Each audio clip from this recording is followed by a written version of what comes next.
But Fort Dodge Police Captain Ryan Grunberg said in a written statement that numerous arrests will be made in the future in regards to the investigation. One man passed away and another injured in a crash in Sac County on Wednesday afternoon. The crash occurred at 4:40 p.m. at the intersections of Highway 175 and M15 and Corey Avenue, 2 miles west of Odebolt. 58-year-old Rex Slade of Odebolt was driving a 2005 Ford F-150 when he was struck in the passenger door by a 2009 Dodge Ram, driven by 42-year-old Grant Siebrecht of Lakeview. Slade was pronounced dead at the scene, and a passenger in Siebrecht's vehicle, Cody Allen of Lakeview, was transported to Loring Hospital in Sac City. He was treated for non-life-threatening injuries. Siebrecht was uninjured. Sac County Sheriff Ken McClure said in a written statement that Slade failed to stop for the stop sign at the intersection of Highway 175. Odebolt Fire Rescue, Odebolt Ambulance, Ida Grove Ambulance, and the Sac County Medical Examiner's Office all responded to the scene. I'm Alex Benzgal with the KVFD Afternoon News. Have a great day. Here's the AM 1400 KVFD weatherology forecast. Mainly cloudy skies this afternoon with a high of 37. Northwesterly winds 20 to 25 miles per hour. Lows level off around 20. Tonight, partly cloudy. Cloudy tomorrow, high temperatures reach up to 39. Dry with temperatures below average Sunday and Monday and highs in the upper 30s. From the Weatherology Weather Center, I'm meteorologist Jennifer Wojcicki. Currently, it's 36. If you love them enough to listen to them practice the same song on tuba, please be done. Over and over and over and over and over, then surely you'll check nhtsa.gov/the right seat to make sure they're correctly buckled in the backseat. Sounds good, honey. Check today at nhtsa.gov/the right seat. Brought to you by the National Highway Traffic Safety Administration and the Ad Council. Michael Devine at AM 1400. In the name of justice and the American way of life. With 60 rounds of freedom. Harry. I went the other way. Harry. What? We are just going to be friends, okay? You realize, of course, that we can never be friends. Why not? Men and women can't be friends because the sex part always gets in the way. That's not true. I have a number of men friends and there is no sex involved. No, you don't. Yes, I do. No, you don't. Yes, I do. You only think you do. So you're saying that a man can be friends with a woman he finds unattractive? No, you pretty much want to nail him, too. Michael Devine, the Doctor of Truth. Does anyone have anything they'd like to confess? At AM 1400 KVFD. Well, that's right. This is AM 1400 KVFD, the voice of Fort Dodge. I'm Michael Devine. We're here to tell the truth, make it matter, and never be boring. Ladies and gentlemen, joining me in that effort, by the way, is the real Doctor of Truth, sometimes I believe. This is Dr. Lee Heeb. Yes, she's actually a physician, not a sociologist or any of those other make-believe doctors who seem to guide our lives. Why that is, I can only, I can't speculate. But anyway, Dr. Lee Heeb is an orthopedic surgeon and a libertarian. So naturally, I want to talk about marijuana. Yeah. They always trot out the libertarian to talk about marijuana. And I will just make this point. It's not our biggest deal. Okay. Now I make that point. And by the way, I just want to tell you, I'm coming from my little island in Iowa. I'm about ready to get out the grass huts and all that. So we're almost completely isolated by flooding next year. So. Oh, no, really? Oh, yeah. Oh, wow. I couldn't get to work down in Omaha today because it's just too far. Yeah, I practically have to go to Chicago in order to get to Omaha. Is that, what are you, about 30 miles from Omaha? Yeah, but it's like all roads to here are closed. Pretty much. We can't get there from here, huh? Okay. Yeah, yeah, it's kind of tough. All right, so the legalization of marijuana in Iowa, what do you think? Well, first of all, it should never have been illegal to begin with. I'm just going to make that point. And if it's too long and sad a tale. But one of the reasons that, as libertarians, we talk about this is because it is if you look at the history of why marijuana is illegal, there is nothing but corruption and graft associated with that. There's nothing you can say about marijuana that you can't say 10 times worse for alcohol. So it's just insane. But it also hurts the Iowa farmer who could be growing this stuff at a great profit. It's ecologically sound. There's a lot of reasons it shouldn't be illegal, but one of them is the medical aspect, and that's one of the things. I don't use it as a recreational drug, but I would love to use it as an anti-cancer drug, and I think there's evidence. And let me just tell you, I used to believe, as many people do, that this whole push for medical marijuana was just kind of a ruse to get it recreational use. It was to get the nose under the tent. It was all a scam. I completely was wrong, and I completely have turned around my opinion on that based on facts. You know, it's hard. It's really hard when your nose is rubbed in the facts against your preconceived notions. I and you hate have that. to admit you were wrong. That's I was right. completely wrong. And a couple things that made me realize that I was wrong. The first one was I met Benton McKenzie. And if you want to hear a tragic story, Benton McKenzie was a guy who he lived in Davenport, and he had developed a very bad cancer. It's an angiosarcoma, and it makes these painful tumors all over. Now, for other medical reasons, he couldn't go through conventional chemotherapy, but even if he could have, conventional chemotherapy would have kept him alive on average about 2 years. So Benton had read all this stuff about medical marijuana, and I think, to be honest, I think he probably used it recreationally in the past, but he knew about it. And he and his high school friend helped him, grew this stuff in a trailer or something out in the back of his property. And they weren't a problem to his neighbors or anything. They were just using it. He would juice it every day, and he would make it into basically the oil. He'd take the full hemp, make it into oil, and rub it on these tumors, which then receded. Okay? Really? He kept himself alive over 6 years by doing that until the state of Iowa arrested him and his friend, who was just there to help keep him alive, and put him in jail. He could not get it, and his cancer came back and ultimately killed him. And Jake and I went to the sentencing for this whole thing, and it was the most unbelievably tragic, sad story you ever heard. But at any rate, I started looking into it, and I heard so many people on the campaign trail that talked about their pain benefit from that. Well, subsequently, I go to anti-aging meetings and I read literature stuff. I really looked into this, recently I went to a lecture at the anti-aging meeting by a 30-year Army neurosurgeon. This guy's smart, and he's out of the Army now. He's a West Point graduate, 30 years in the Army, neurosurgeon. He's out in private practice, and he's telling about the absolute benefits to brain trauma by using CBD oil and how it gets people off, their other meds, how it improves their, how so many people, and it's a tragedy because, so many people come back from the war. The last war was malaria and trench foot and PTSD and a lot of stuff. And this war, we're getting blast injuries. And so we're getting, in addition to those other things, we're getting a lot of these closed head injuries, and people that might have a normal MRI have these personality changes, and sometimes not so subtle. Higher rate of suicide. They come back, beat up their wives. They have anger management problems. And it turns out that the CBD oil is excellent to take care of this problem. Well, anyway, he gave this talk. And then at the end of the talk, he said, now, of course, the DEA and FDA tell you this is a dangerous drug. This should be a Schedule 1 and blah, blah, blah, blah, blah. But your Health and Human Services and the National Institutes of Health actually own the patent on CBD oil, cannabinol. And here's the patent. And he shows us the number of the patent. I wrote it down. Here's the patent. And you read the patent, and it says, for use in preventing neurodegenerative diseases, for use in treating neurodegenerative diseases. We're talking Parkinson's, dementia, blast injuries, close it. And there are no known negative side effects. This is in your government's patent for CBD oil. Now, that tells you, I think, all you need to know about corruption in government, because why should they have it be a scheduled drug, right? Why should we even be debating this in our state legislature? Well, so somebody can make a lot of money, some company. Exactly, because this is such a good drug. Here's the problem with it.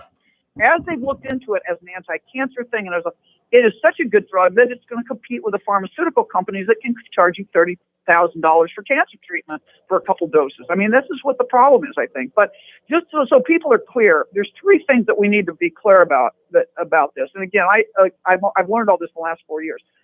The first thing is there's three things that we need to talk about. There's marijuana, there's THC, and there's marijuana, there's hemp, and there's CBD. That's the things we talk about. Now, the psychoactive part, marijuana we're talking about using marijuana for recreational use. We're talking about the psychoactive effect, just like having a martini to get a buzz, I guess. And it's the psychoactive effect is from THC. Okay. That's from the part of the plant that's like a bud. It's like a flower bud somehow, not the leaf. Then you have the cannabinol, which is there are a ton of different types, different varieties of the cannabinol, the special oil that's in the marijuana plant, and this is primarily in the leaf. Okay, and then there's the hemp plant, which is the entire plant. Okay, not the buds, but the entire rest of the plant. Okay, now the reasons there's three of them. So if you're looking at the medicinal aspects of this, hemp and CBD kind of fall on the same side. Okay, the CBD that you get in the Iowa dispensaries now is an extract of the hemp plant, but it's only two or three of the cannabinoids that are available. So it's not as good as an anti-cancer thing as the entire full spectrum hemp plant. So what we can get is a pharmaceutical. They make a pharmaceutical grade hemp oil, highly concentrated. It's for the opposite of THC. So everything you know about THC, people that smoke marijuana that get paranoid, have anxiety, increased pain. The hemp, the CBD, is the opposite. It gives you anti-anxiety, decreased pain, and in fact, it's so good for pain. It gets a lot of people off opioids. So, the hemp, the total hemp plant, probably with some THC, is what you need for cancer. The CBD oil is what you need for PTSD and anxiety and pain, and it's really excellent. I have a lot of older people that have like arthritis pain, especially headache, back pain, pain in the spinal axis, down the center of the neurologically derived pains. Excellent for that. Excellent. I have a good friend. He's a Vietnam vet. Has a lot of PTSD sometimes. And he basically almost died from an overdose of his PTSD meds given to him at the VA. But if he takes CBD or smokes a little marijuana that has CBD in it, he's fine. He doesn't have this issue. And he'll tell you the CBD is actually better than the THC for this. It's the CBD part of it. Now, CBD does not have any THC. So not psychoactive. There's absolutely zero reason that should be a scheduled drug. It should be available over the counter. And that's the point I guess I'm making, is that CBD has a lot of potential for a lot of different things. I actually use it myself for an intermittent pain problem that I have. And the only other thing that ever helped it was occasionally taking a narcotic. I tried anti-inflammatories, I tried things. But this is one of those paroxysmal pain things that would hit me in the middle of the night, wake me up, keep me from sleeping. And I didn't want to take narcotics for it because I want to go to work the next day, and I just don't like narcotics. They make me sick. Now I can take CBD and I'm fine. The problem is that we've just demonized this thing, and we shouldn't. And it's a sad situation. Going way back, we demonized it. From what I understand, I think we've talked about this before. When we bring up this very topic at the state legislature, you can count on a number of people rising from their seats and giving heart-rending stories about how a loved one of theirs became hooked on serious drugs by starting with marijuana. Marijuana is a gateway drug. Well, I'll tell you, there's most people who are addictive and have addictive personality disorder. Their gateway drug is a can of Greenbelt or something like that. It was going to happen no matter what. And honestly, that's a fallacy that is totally not the way you look at it from a research standpoint. What you really need to look at is what percentage of people use the drug and then proceed on to go on to other drugs or other problems. And if you look at alcohol, regular alcohol users, on average, 11 years later, there's a certain percentage of them that become alcoholic. I can't remember the percentage, but there is a known percentage, okay? And if you look at the actual, unfortunately, the real truth is, and it's probably true of many legislators, because it's so demonized, it's hard to get a number on how many, we can get the number for alcohol, but it's hard to get a number on how many people successfully use, like my friend, successfully use marijuana, don't have run-ins with the law, don't have psychosis, don't have all this stuff. And in fact, there was an article in, and I generally like the Hillsdale College Imprimis little blurb they send out, which all these neat articles that people have spoken and given speeches at the college. It's a very constitutional conservative place, and they have all this stuff. But the one I didn't agree with just came out recently. It was basically the same argument. The guy's wife is a psychiatrist, and she says all these psychotics are big dopers. That could be true. It could be true that if you have a propensity to psychosis, that marijuana is something you go to. It may or may not cause it, but that's just a statistical association. It doesn't show causality, and that doesn't go along with what we know about the millions of people that use it and don't become psychotic. So, I mean, and I always tell people, as a trauma surgeon, tell you, in the emergency room, you don't see dopers, people that are using marijuana recreationally. You don't see them in there stabbing people, shooting people, getting into even motor vehicle accidents like you do, alcohol, and PCP.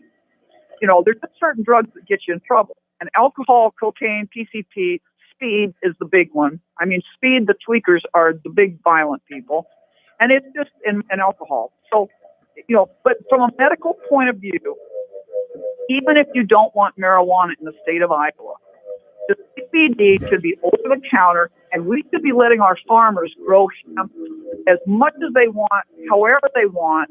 And that's the other point I'm going to say is, in the old days of marijuana in the 60s, it was not well hybridized. One of the things that is going on today is, as they hybridize marijuana for this, because of all the legalization, and this was happening before legalization, let's face it, as the black market guys got smarter about it, they wanted to produce a better product with more psychoactivity. So they bred the hemp plant for marijuana use. They bred the hemp plant to have a lot of THC and low CBD. But for the other stuff, now they're breeding this stuff to have a very high CBD and very low THC. And then they process it. So it's like 0.04% or less in the CBD oil.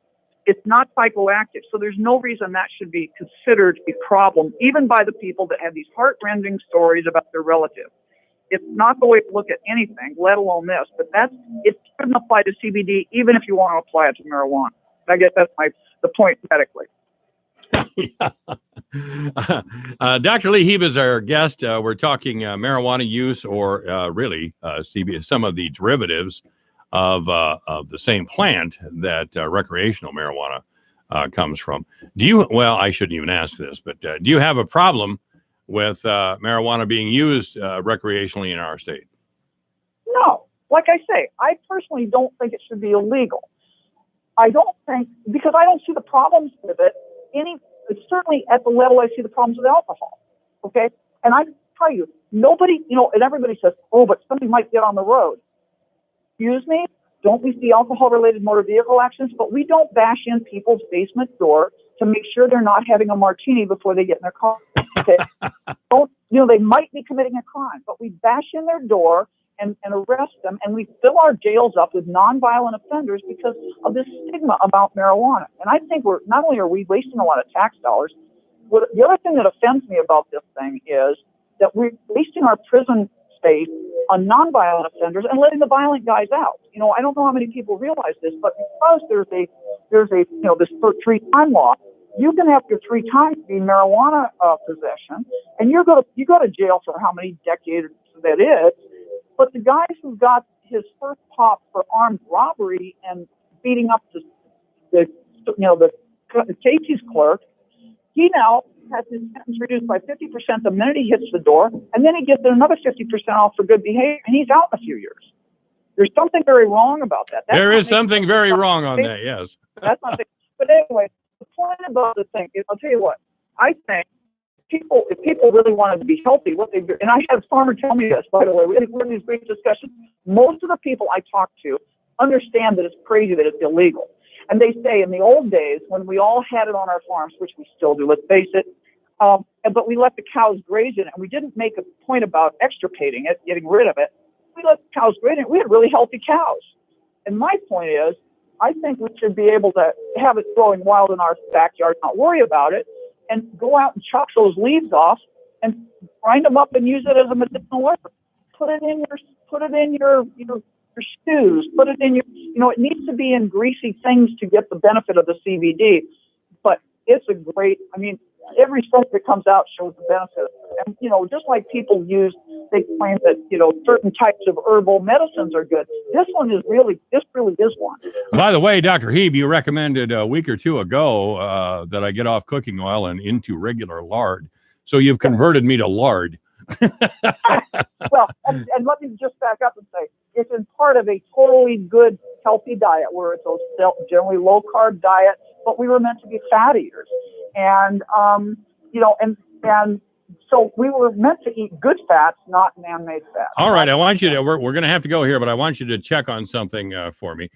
For many years, eating eggs, almost any way you wanted to eat them, was considered healthy. But this morning I saw that now eating eggs is somehow harmful. Maybe if you eating can. Eggs? Eggs, yes. Well, whoever's saying that has not gotten up with the latest stuff. I mean, the latest literature says, no, that was just a bunch of garbage. Well, I hope so, because I eat a dozen eggs a week. Yeah, no, they're healthy. They're good fats. In fact, it's almost a perfect food. All right. Yeah. All right, Dr. Lee, he has been our guest. Thank you, Lee. All right, thank you. Bye-bye. Michael Devine at AM 1400 KVFD. Listen to this. Making radio great again. This week, the Trump TV show that we're all forced to live inside jumped the shark for the 485th time. The president and the first lady stopped in Alabama. That is where they toured some of the damage caused by tornadoes that killed 23 people. The president also stopping at a Baptist church, and that is where he signed several Bibles. Administration officials say people there asked him to autograph the Bibles and that he happily complied. Of course he did. I am not remotely surprised that Trump did that. I'm just slightly confused as to why anyone would want him to. Because seeing Trump's autograph on a Bible should be like seeing a picture of your own mom on the cover of a Penthouse magazine. It should render the whole thing useless, and if you keep reading after discovering it, you're going directly to hell. Michael Devine, the Doctor of Truth. Does anyone have anything they'd like to confess? At AM 1400 KVFD. All right, it's 2:30 AM 1400 KVFD, the voice for Dodge. I'm Michael Devine. Yes, I'm a member of the mafia. No, I'm not really. Ordinary guy living in Fort Dodge, Iowa. The news and Janice Valentine coming up at AM 1400. KVFD. I wanna hold them like they do in Texas, please. The Domestic Sexual Assault Outreach Center would like to present the 24th Annual DSOC Cake Auction to be held on April 13th at Iowa Central Community College East Campus. Bring your friends and bid on live and silent auction items that are all paired with delicious and amazingly decorated cakes. All proceeds go to DSOC General Funds so that we can continue to provide free and confidential services to victims. At DSOC, we believe that everyone deserves a violence-free life. Don't miss the 24th Annual DSOC Cake Auction, April 13th at Iowa Central East Campus, Fort Dodge. Your news, your town, your station. KVFD News when it breaks. Good afternoon. I'm Alex Benzagal with the KVFD Afternoon News. 9 of Iowa's state parks and recreation areas are either closed or partially closed by flooding, and several more may soon follow as the snow melts and the rivers rise. 9 of Iowa's state parks and recreation areas are either closed or partially closed by flooding, and several more may soon follow as the snow melts and the rivers rise. Alex Murphy, a spokesman for the Iowa Department of Natural Resources, urges people to please heed the warning signs and barricades for their own safety if parks are shut down. In some of those areas, there's water completely over the entrance roads and exit roads to get in and out of our parks. And so at that point, the gates are closed so that no visitors can make it into those parks. The extent of damage won't be known until the water recedes, so it's unclear how long the parks may remain closed. Some could be barricaded for several days, while others may be closed for weeks if extensive repairs are needed. The forecast changes so quickly, and so some of these rising waters can come up several feet within a couple hours, and so it can catch people off guard. So that's why we do some of these full closures or partial closures, just to really be safe. The following area parks are closed: Dolliver Memorial State Park in Lehigh, Brushy Creek State Recreational Area in Lehigh. For the latest list of closures and any updates affecting state parks and recreational areas, visit iowadnr.gov. Presidential candidate John Delaney is back in Iowa this weekend. Delaney, a Democrat and former Maryland congressman, will meet with Boone County Democrats today in Madrid from 3:30 to 4:40. The meet and greet event is at Sam Center at 237 South State Street in Madrid. Delaney will then be at the Greene County Democrats Irish Potato Soup Supper at the Sheridan Library from 5:30 to 7:30. Delaney will be in Fort Dodge on Saturday to open the John Delaney for President 2020 Webster County office. The event is from 10 a.m. to 11:20 at 14 North 11th Street, Fort Dodge. Webster County law enforcement executed search warrants at 4 Fort Dodge homes on Thursday in regards to an ongoing narcotics investigation conducted by the Webster County Drug Task Force. The homes raided were at 634 North 23rd Street, 11th Avenue Southwest, 523 North 11th Street, and 1422 5th Avenue South. Authorities recovered narcotics, large sums of U.S. currency, a firearm, electronic devices, and numerous other items related to the distribution of illegal narcotics. There were no arrests made on Thursday, but Fort Dodge Police Captain Ryan Grunberg said in a written statement that numerous arrests will be made in the future in regards to the investigation. One man passed away and another injured in a crash in Sac County on Wednesday afternoon. The crash occurred at 4:40 p.m. at the intersections of Highway 175 and M15 and Corey Avenue, 2 miles west of Odebolt. 58-year-old Rex Slade of Odebolt was driving a 2005 Ford F-150 when he was struck in the passenger door by a 2009 Dodge Ram, driven by a 42-year-old Grant Siebrecht of Lakeview. Slade was pronounced dead at the scene, and a passenger in Siebrecht's vehicle, Cody Allen of Lakeview, was transported to Loring Hospital in Sac City. He was treated for non-life-threatening injuries. Siebrecht was uninjured. Sac County Sheriff Ken McClure said in a written statement that Slade failed to stop for the stop sign at the intersection of Highway 175. Odebolt Fire Rescue, Odebolt Ambulance, Ida Grove Ambulance, and the Sac County Medical Examiner's Office all responded to the scene. I'm Alex Benzgal with the KVFD Afternoon News. Have a great day. This is AM 1400 KVFD, the voice of Fort Dodge. It's 2:33. First of all, in the weather forecast. Sunny today with a high of 37. Going to be windy, but you already knew that. Overnight, more wind with a low of 21. Tomorrow, sunny with a high of 40. On Sunday, mostly sunny with a high of 40. Monday, sunny with a high of 40. Tuesday, sunny with a high of 48. Wednesday, mostly sunny with a high of 50. That's a good day. And on Thursday, sunny with a high of 53. So the snow's melting pretty fast. Right now, it's 28 degrees at AM 1400. KVFD, the voice of Fort Dodge. Obituaries this hour brought to you by Gunderson Funeral Home and Cremation Services at 1615 North 15th Street, Fort Dodge. You may contact Gunderson Funeral Home and Cremation Services by calling 515-576-7128 or online at www.gundersonfuneralhome.com. Mr. Lawrence Rosique has passed away. Mr. Lawrence Rosique has died at the age of 88. He died March 9th at the Paula J. Baber Hospice Home. There will be a memorial service held at 10:30 in the morning on Monday at Good Shepherd Lutheran Church for Lawrence Rosique. Obituaries this hour are brought to you by Gunderson Funeral Home and Cremation Services at 1615 North 15th Street, Fort Dodge. You may contact Gunderson Funeral Home and Cremation Services by calling 515-576-7128 or online at www.gundersonfuneralhome.com. It's 2:35 AM 1400 KVFD, the voice of Fort Dodge. It's 28 degrees. Janice Valentine is coming up. Here's a look at how the markets closed today. May corn up 3 cents at 3.73 1/4. July up 2 3/4 at 3.82 1/4. September up 2 1/2 at 3.88 3/4. December up 2 at 3.96. May soybeans up 10 3/4 at 9.09 1/4. July up 10 3/4 at 9.23. August up 10 1/2 at 9.28 3/4. September up a dime at 9.33 1/4. November up 9 3/4 at 9.42 1/2. May soybean meal up 4.90 a ton at 310.80. May wheat closed up 9 1/2 at 462 1/4. April live cattle up 170 at 129.10. June up 157 at 121.92. March feeder cattle up 22 at 141.32. April up 227 at 146.92. April lean hogs up $3 at 68.80 and May up $3 at 77.90. From the farm desk, I'm Dwayne Murley. Michael Devine at AM 1400 KVFD. Listen to this. Making radio great again. This week, the Trump TV show that we're all forced to live inside jumped the shark for the 485th time. The president and the first lady stopped in Alabama. That is where they toured some of the damage caused by tornadoes that killed 23 people. The president also stopping at a Baptist church, and that is where he signed several Bibles. Administration officials say people there asked him to autograph the Bibles and that he happily complied.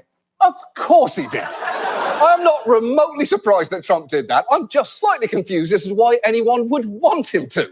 Because seeing Trump's autograph on a Bible should be like seeing a picture of your own mom on the cover of a Penthouse magazine. It should render the whole thing useless, and if you keep reading after discovering it, you're going directly to hell. Michael Devine and Janice Valentine, now at AM 1400 KVFD. Well, fortunately, my ticket to hell has already been punched, so we're good. AM 1400 KVFD, the voice of Fort Dodge, joining me now. Yes, is the fabulous Janice Valentine. Hi, Janice. Hi, Mike. How are you? I'm terrific. Not as fabulous as you are, but I'm terrific. Janice Valentine is a local attorney practicing primarily in workers' compensation and personal injury. There is no fee for first consultation. She's at Valentine Law Office PC. 515-955-5544 is the phone number. Valentine Law Office is at 415 the Boston Center, 809 Central Avenue here in Fort Dodge, at www.valentinelaw.net and at jvalentine@valentinelaw.net. Janice, there's a couple of things I do want to talk to you about. One thing I don't understand. Well, actually, there's two things I don't understand. So one at a time. A group called the Animal Defense Fund, I believe. Animal Defense Fund, yeah. Sued the Animal Legal Defense Fund. There we go. I knew I wasn't exactly right. They sued the state of Iowa over the ag-gag rule. Fine. They won. Even better. Now, and this is what I don't understand, they want the state of Iowa to pay their legal costs. In other words, the taxpayers get to pay the legal fees for a bunch of animal rights people from another state. How does that work, Janice? That's news to me, Mike. That's interesting. I don't know what basis they have to force fees unless under that there's a statutory provision in that ag-gag rule that allows for attorney fees. But otherwise, that just seems unusual to me. Well, it says in the Des Moines Register this morning that other states losing ag-gag laws have been forced to pay attorney fees up to $350,000. Now, of course, other states have their own laws. But the Attorney General in the state of Iowa, this would be a first if he won. But anyway, Tom Miller's office say they're fighting the request. As he should. As he certainly should. And again, let's hope he can win one for the team here instead of losing all the time. Yeah, because we're paying quite a bit in legal fees in quite a number of suits. So let me express my indignation and outrage again at the spectacle of Gary Dolphin sitting on the dais with Barta, and Barta sanctimoniously proclaiming he's in complete agreement with Learfield's decision to ban Gary Dolphin from the airwaves for the rest of the season because of unconscious bias. Barta's proven bias cost the state of Iowa $6 million. Yeah. $6 million. What a pompous, delusional blowhard. Can we get this guy? I'm sorry. We'll come back to that. It is March Madness. It is March Madness. And did you see the big game last night? I did. Wow. Illinois stinks. I mean, Iowa had a great game. I shouldn't have come out with that right away. Iowa had a great game, and Illinois is not that good. Maybe I should. That's the way I should have said it. They certainly were working on all cylinders. And let's say the same about Iowa State. That was a great game as well. Great game as well. I didn't get to see a lot of it. I listened to a little bit of it now and then. I did see maybe 5 minutes, but I have a job, so I took a little long lunch. Oh, you did? So yeah, it was a great game. And I think if Prom can keep them passing the ball to one another instead of, I think one of the announcers thought it was kind of a clever one. He said sometimes they like to play by Velcro, and if they do that, they've proven that they're not as good. But if they put their act together and play as a team, I really think they win the Big 12, and I think they're going to go far. I mean, they're going to go far in my bracket anyway. Well, I hope that is the case. There's some great basketball being played right now. The West Virginia-Texas Tech game was a great game. I missed that one. Yeah, West Virginia. They fought right down to the wire, and West Virginia did pull it out. But yeah, a great game. I watched. It was a primetime game between like 7 and 8:30. It was before the Iowa game, right before the Iowa game. And that was a tough game. I'm not a fan of either team, by the way, especially Texas Tech because they're kind of dirty. Yeah. But It really was a good game. Well, and that's what's fun about this time of the year, at least for me, is you're watching teams you don't normally watch during the season. And there are really, really good games that come down to, either overtime or last second shots. And it just makes it exciting. You kind of get to decide who you want to cheer for if you don't normally watch the two teams. Now, you've probably told me before, but did you play basketball or anything like that when you were in school? Well, if you count junior high. Well, yeah. Well, you can count that. You had an interest anyway. You obviously have an interest. Yeah. Okay. I love the game. And those were, of course, back in the days of 6-on-6. So. Oh, were you a six? You were still in the 6-on-6 period? Oh, yeah. That was still the game when I graduated. No wonder. I'm old. Yeah, no wonder nobody went to those games. I never liked Donald Call in his assault on 6-on-6 girl basketball in the state of Iowa. I always thought Call was everything bad about a liberal. He was liberalism personified in my mind somehow. He was just a mean, arrogant, vain, condescending human being, and he wrote a long series of columns over many years condemning 6-on-6 basketball, and really he was influential in getting basketball changed for young women and girls in our state. And by the way, I caught some of the Iowa State women's game the other night. I don't know. It must have been on the Cyclone channel, and I don't know why those stands aren't full. Those girls are good. Yeah, well, and I was too.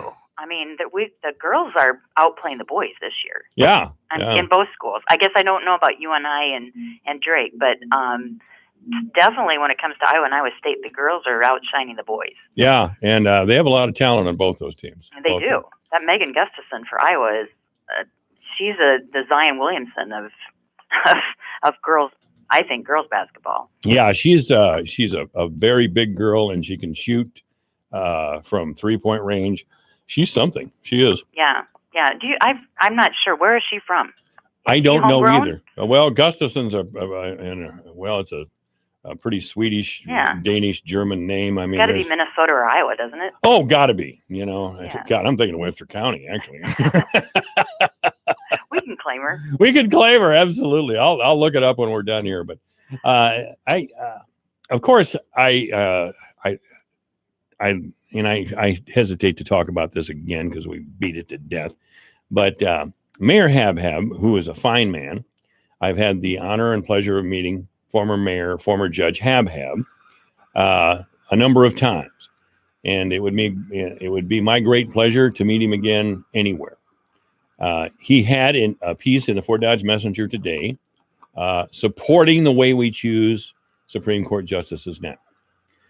Janice, I have to tell you, this is such a full court press. It's almost hysterical. There has to be a reason other than principle involved here. Now, I'm not trying to ask a rude question of you, my friend, but is this about the money? Is the lawyer class afraid at some level that this is a business effort to take control of the court and reduce settlements that attorneys, count on? No, that is not what this is at all. Okay. I see it as a reaction to the Varnum decision and likely to potentially any further decisions regarding abortion. That's what this is. And it is an ability that the Republican Party has as we sit here today. They have the ability to take over the courts. I think it's short-sighted because, as we've discussed previously, no one stays in control forever. And so I think they have figured out, both on the national level and at the state level, that the next best way to assert the agenda that, let's face it, that the Koch brothers want, and ALEC and organizations like ALEC, the best way to do that is to infiltrate the courts. And the best way to do that is to do things like what are being proposed in terms of taking over how judges are selected. It's plain and simple. I don't know if you caught the editorial that was written by a past CEO or CFO. I did see that. Yeah, was it? I don't know how to say that. Aegon, Aegon. Yeah, it's something like that. I've seen their signs. Yeah. Well, and if you looked at that editorial closely, I mean, he indicated that when they were making selections as to where to expand or do business, they would usually be considering a number of states, and if those states elected judges or felt that the bench was too political, they didn't do business there. This isn't good for business, because businesses rely on fair and impartial courts, just like you and I do. They don't want a takeover either. So this is a really small group, and the whole thing. There wasn't a single candidate that is a proponent of this that ran on it. Nobody in their election cycle said, we need to upend the court system. And I would bet you that there wasn't probably a single constituent that when they were, knocking on doors and shaking hands, that brought that up as their number one issue. To me, it's offensive that they're taking this step and ignoring some of the real issues that we did elect them to address.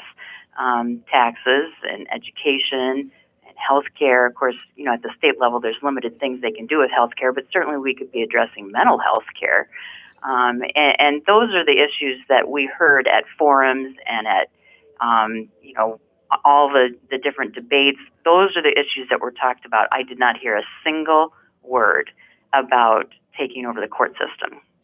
Well, I really, and I was thinking this when I read that article by that man, and I should have brought it with me, but I forgot. If a member of big business is supporting the current court system, I'm probably going to have to take another look at the way we choose Supreme Court justices based just on that. Not Varnum or abortion are a damn thing. I don't know if big business approving of the way we do our courts is a good thing. And I would, the first thing popped into my mind when I read that, and the first thing that popped into my mind when you said that about that article is Citizens United. Yes, the courts have been very supportive of big business. If this man and big business in general believe our culture is all about big business and gay marriage and abortion, we need to take a look at the way we choose our justices. Yeah, and I didn't get that from that article. What I got was he was making it clear that this isn't a concern for just lawyer people or judge people or court people. This is a concern for everybody that uses the court system in any fashion. And to me, it just seemed to me like he was a smart enough guy to figure out this long term isn't a good idea. Again, going to the idea that no one stays in power forever. No one side stays in power forever. That's right. And so that's, I guess, the take that I put on it was that he was a smart enough individual to understand that when courts are in the wind with the political sails out there, that it's not good. It's not good for business. It's not good for people. It's not the intention of our founding fathers in terms of having separation between the three branches of government. And again, I thought he set that out very well in guiding his concerns, and I hope our Republican legislators, particularly those in the House that are still considering this, take a hard look at that. The Koch brothers are in favor of gay marriage. The Koch brothers are in favor of abortion. And I suppose the Koch brothers are in favor of the way we choose justices if the justices are appealing to big business. This opens up a whole new can of worms. By the way, I'm a little disappointed to announce that Megan Gustafson is from Port Wing, Wisconsin. Wisconsin. Cheesehead. Okay. All right. Well, it had to be somewhere in the I suppose. Here. Well, now that really makes sense. I lived in La Crosse, Wisconsin for a while, and I think they had a huge Gustafson Medical Center in the La Crosse area. La Crosse, by the way, is a very pretty area. I have not been there. I've only been to Madison. Okay. Well, Wisconsin's actually a pretty nice state. It really is. But I want to get back on topic with you here, Janice. Our guest is Janice Valentine, an attorney here in town with Valentine Law Office, and this is AM 1400 KVFD. How does gay marriage and abortion and business go together? I mean, why would a business be interested in social issues like that? I don't really think they are. I really don't. I think they're interested in obviously, business proposals and tax issues, I think, are the biggest things that they consider. But I don't see those as going together. It's interesting how the social issues, I think, are more captive to the very far reaches of really both sides, both parties. The middle, we don't really care, or at least that's kind of my take on it. But it becomes difficult for people on either side of the aisle to get elected if they don't agree with the far fringe of that group on some of these social issues. And, there should be Democrats that can be against abortion, and there should be Republicans that can be for it, but they just don't get elected. The parties do not allow that. The parties have become extremist. Yes.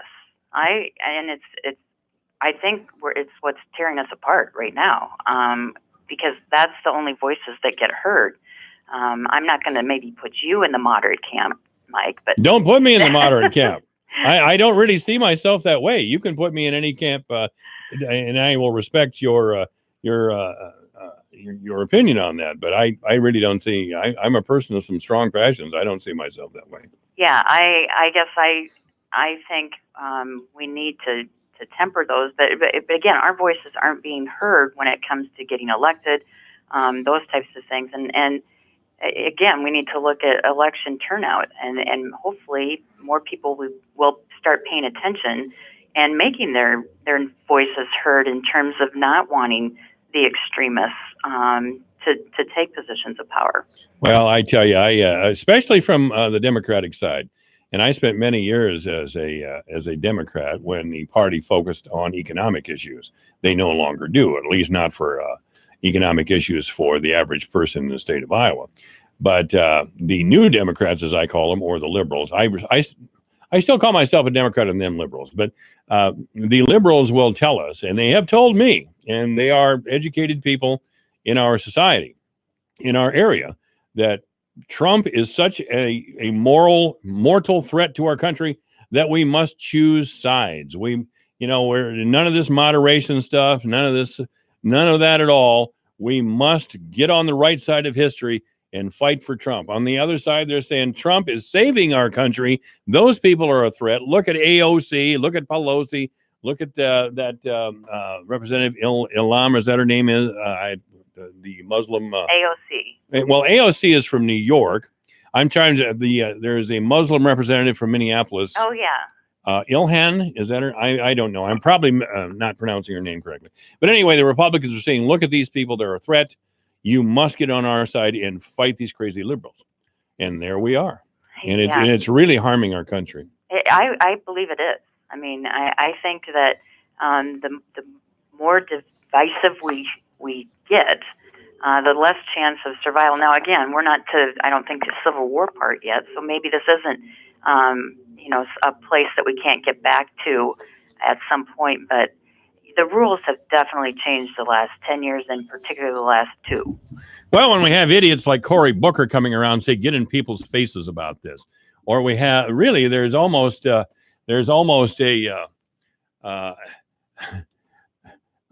attitude that you must confront people, be they total strangers, be it at holiday time. It's really, really ugly. It's really ugly fanaticism. And it's driven by the parties. Yeah, and I mean, think about it. I mean, we have families that aren't speaking to one another. That's right. Family members, certainly. And that's ridiculous. I mean, that's not where we should be as a society. I've been unfriended on Facebook. I probably have been too.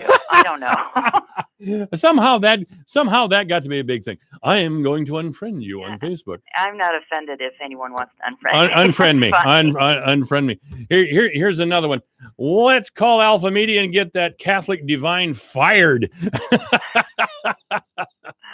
Let's get Divine fired. That'll save the world. I don't know. Probably not. I'm just some guy that has a job in Fort Dodge.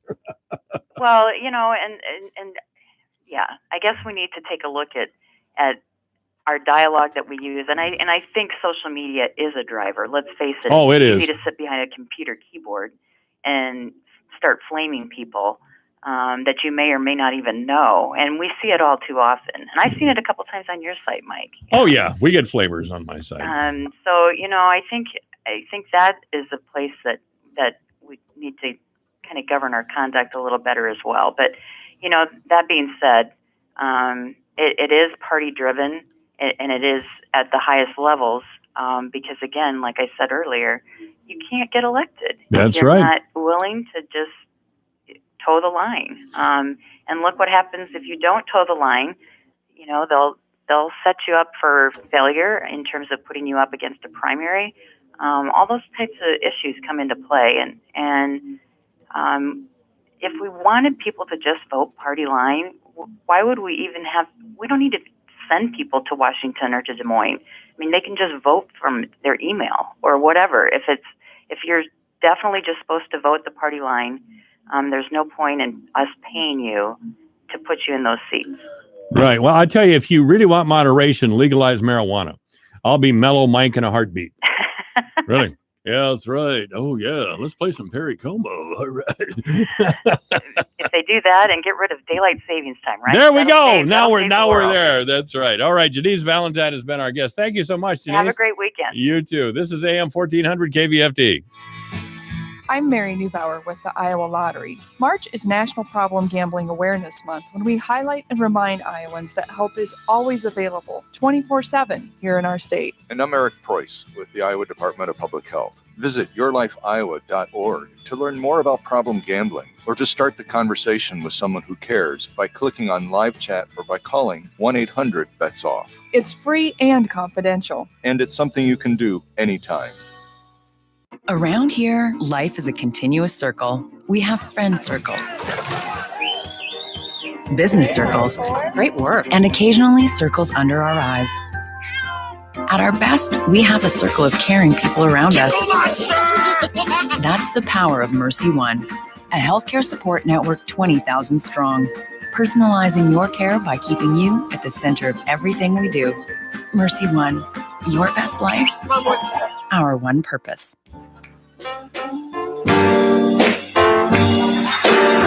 All right, this is AM 1400 KVFD, the voice for Dodge 259. The news weather is next. Representative Ann Meyer and Senator Tim Kryenbrink will be next. If you have a question for our state representatives, 515-955-1400. It's 3 o'clock.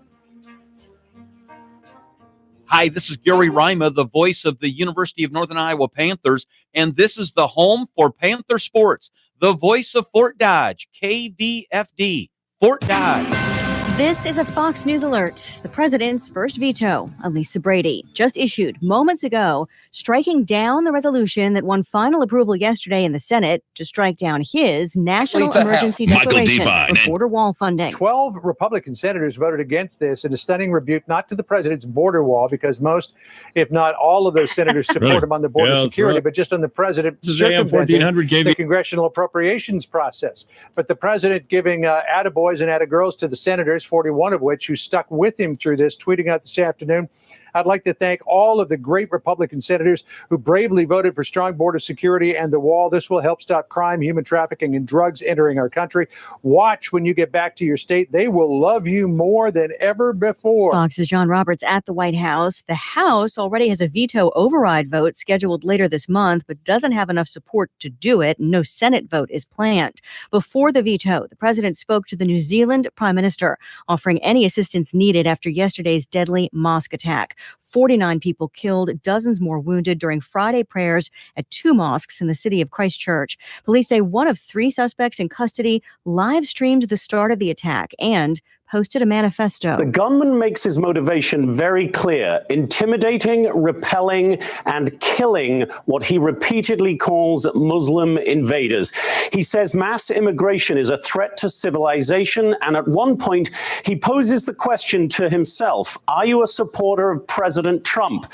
His answer, quote, as a symbol of renewed white identity and common purpose, sure. As a policymaker and leader, dear God, no. Fox's Jonathan Hunt. President Trump has condemned the mosque attack as an act of terror. On Wall Street, a rally, the Dow up 137 at the closing bell. This is Fox News. This is what Flo from Progressive sounds like in one of our many hilarious commercials. And basic motorcycle policies start at just $75 a year. I know, right? Do you think I say I know, right, too often? I do. I know, right? I have to stop, don't I? I know. And this is what that same commercial sounds like on your motorcycle. I know. Yeah, even our commercials are better on a bike. Progressive keeps you on yours. Get a quote in as little as 3 minutes at Progressive.com. Progressive Casualty Insurance Company and affiliates. Annual premium for basic liability policy not available in all states. If you love them enough to listen to them practice the same song on tuba, please be done. Over and over and over and over and over, then surely you'll check NHTSA.gov/the right seat to make sure they're correctly buckled in the back seat. Sounds good, honey. Check today at NHTSA.gov/the right seat. Brought to you by the National Highway Traffic Safety Administration and the Ad Council. An early morning ceasefire appears to be holding between Israel and Hamas. After 2 rockets were fired last night from Gaza towards Israel's largest city, the Israeli military bombed 100 targets all over the Gaza Strip. Israeli fighter planes and attack helicopters fired missiles at targets mostly associated with Hamas, the group in control of Gaza. 4 Palestinians were injured in the strikes, according to the Palestinian Health Ministry. In response, a series of rockets were fired into southern Israel. Most were intercepted by Israel's missile defense system, the Iron Dome. Egyptian negotiators worked all night, according to factions inside Gaza, to broker a ceasefire between the two sides. And for now, there is calm in the region. Fox's Trey Yingst in Jerusalem. Israeli Prime Minister Benjamin Netanyahu facing criticism from some in his own cabinet, not satisfied with his response. A Florida man accused of sending multiple pipe bombs to prominent critics of President Trump is now expected to plead guilty next week. A notice entered in court documents for Cesar Sayoc shows a plea hearing set for next Thursday in New York. He could face life in prison if convicted at trial, which had been set for July. A court fight between the Florida governor and the former county sheriff who's suing him in connection with last year's school shooting. Florida Governor Ron DeSantis is asking a judge to toss out a lawsuit against him from now former Broward County Sheriff Scott Israel, who DeSantis suspended and replaced over department policy supposedly giving deputies a choice whether or not to engage an active shooter. The on-scene school deputy in Parkland was seen on video not entering the school building. The former sheriff says DeSantis had no right to remove him, an elected official, from office. Israel also has the right to appeal the suspension to the state legislature. In Miami, Eben Brown, Fox News. Again, stocks finish higher. The Dow up 139 at the close, topping 25,800. I'm Lisa Brady. This is Fox News.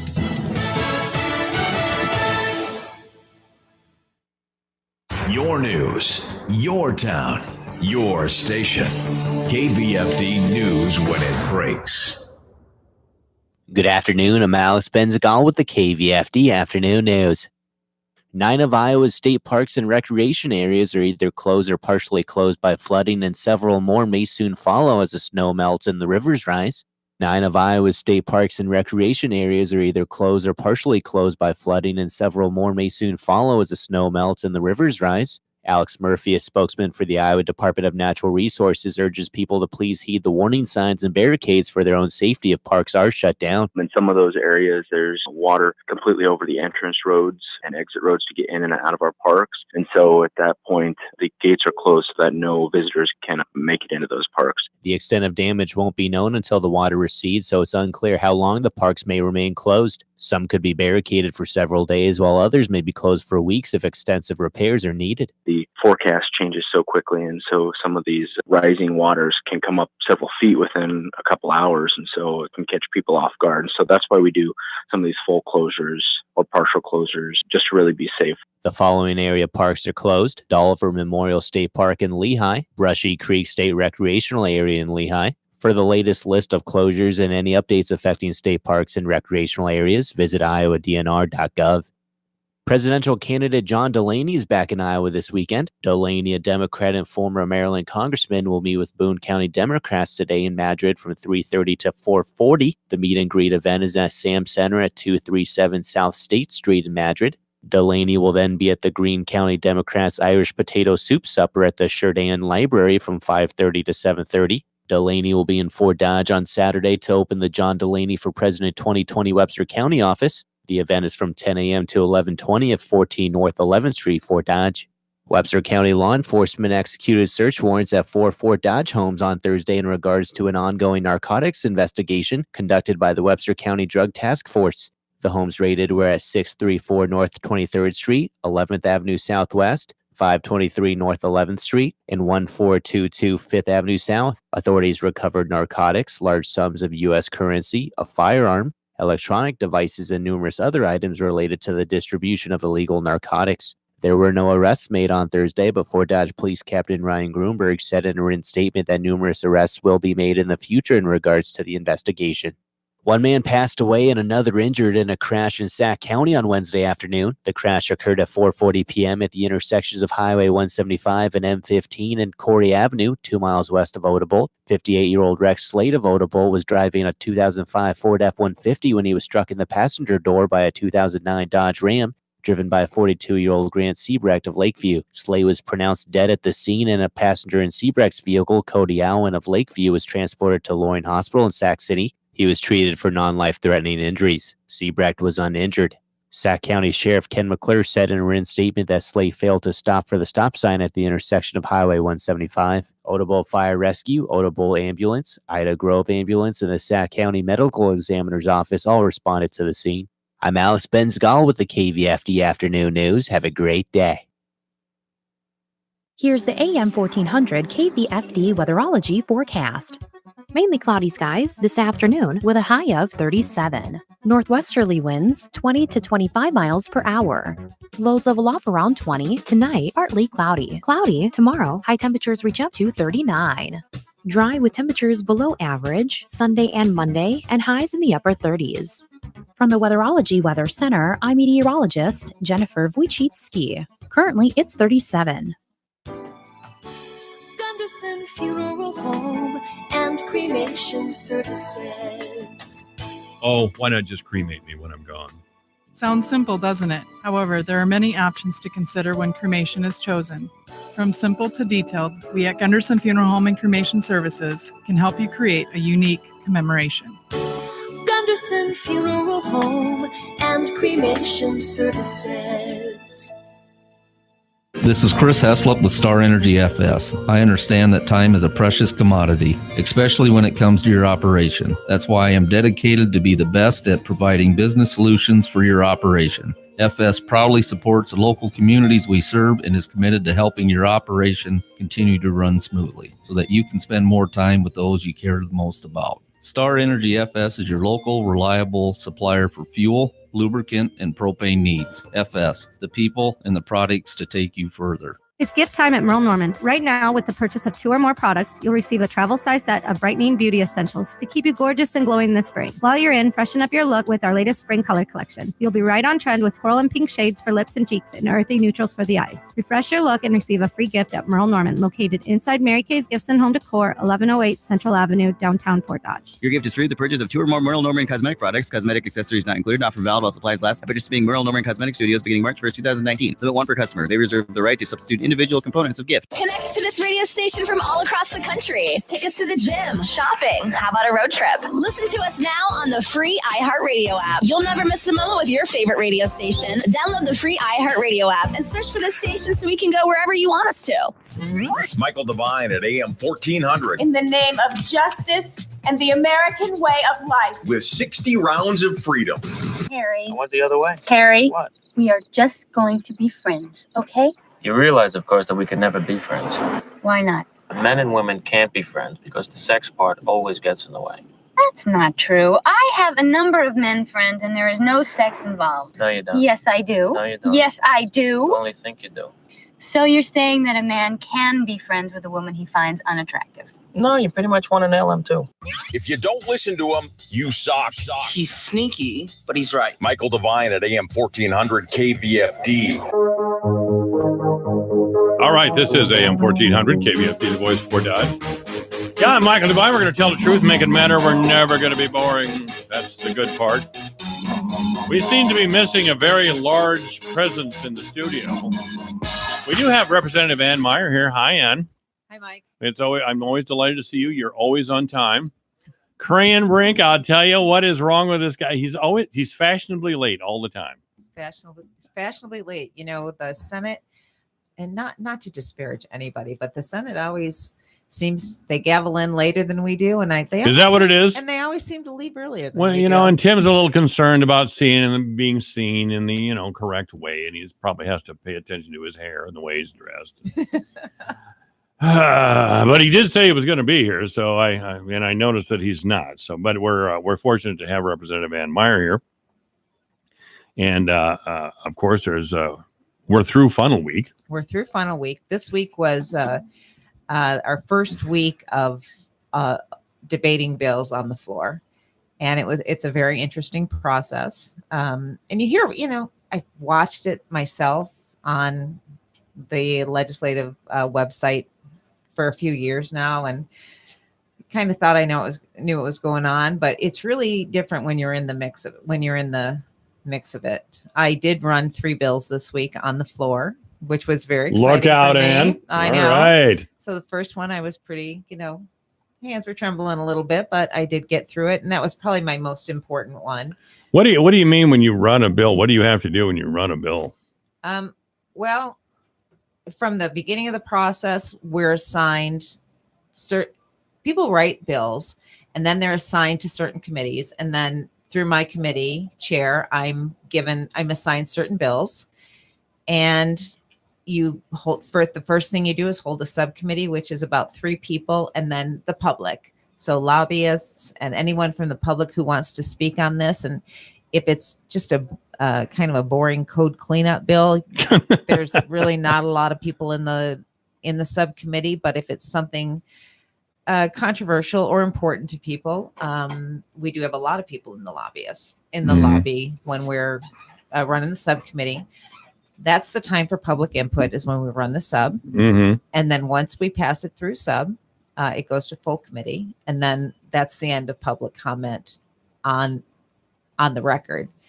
However, the public then can just lobby individual legislators and say, this bill's coming to your committee. I'd like you to support it or vote against it. Sure. So when you manage that bill in subcommittee, you manage it through regular committee, you run it through your committee and try and pass it through. And really the bills that I've run have gotten almost unanimous support. We've had to work on a few bills, but we worked out the kinks. And then this week, so once it gets through sub, then it gets through committee, and then it goes to the House floor in front of all the representatives. Okay.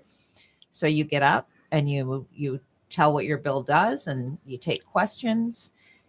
People either will question you, or maybe one of your subcommittee members will say, Sure. I worked on this bill and this is why I think it's a good bill, or they'll say, I still have concerns about this bill, and I'd encourage my colleagues not to vote for it. So Okay. mine were not, like I said, mine were good bills, good for Iowa. So they passed through, no problem. Yeah, well, that's always important to be good for Iowa. So we got something done as far as constitutional amendment to ensure Second Amendment rights. We did. And, that was one of the controversial bills. I was not running it. Representative Winchell was running it. Oh, I bet he did. And he is a wealth of knowledge on the subject. Yeah, and he's a really good guy, too. He really is. He's just a good person. So we ran that, and there was a big misconception about that. So House Joint Resolution is to add the Second Amendment rights, the same language that's in the United States Constitution, into the Iowa Constitution. We're one of the only states that don't have that. Big misconception on that was we were going to get rid of all gun permits. All of our gun safeties were going to be taken away. You wouldn't have to have any background checks. It was just going to be the Wild West, and everyone could have a gun. Well, that's the Democrats talking. Those were the talking points, but they call people and they tell, the anti-gun groups call people and tell them that's what this bill is, and that's what the people Republicans are trying to push through. And since you didn't get on the Republican side with the judges thing, those anti-gun people were all over you, weren't they? Well, they were, and honestly, now this is where I differ probably from that issue to this issue. This was Second Amendment rights are important in District 9. That is one of the things I heard a lot at the door. In addition to healthcare, mental health, people want their Second Amendment rights. Yes, they do. Protected, and I support that 100%. I did support this legislation. It is not going to increase gun violence. It's going to maintain. It's not going to do anything. It doesn't do anything to put guns in the hands of criminals. It doesn't take away any background checks. It doesn't take away any of the laws that are in place. It just it puts it under our Constitution that you have the right to bear arms. Now, we are actually not the final say on this.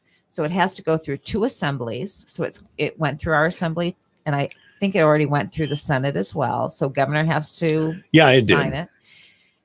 And then it has to go through the next assembly. Right. And then once it does, then it still isn't in the Constitution. Then the people vote on it.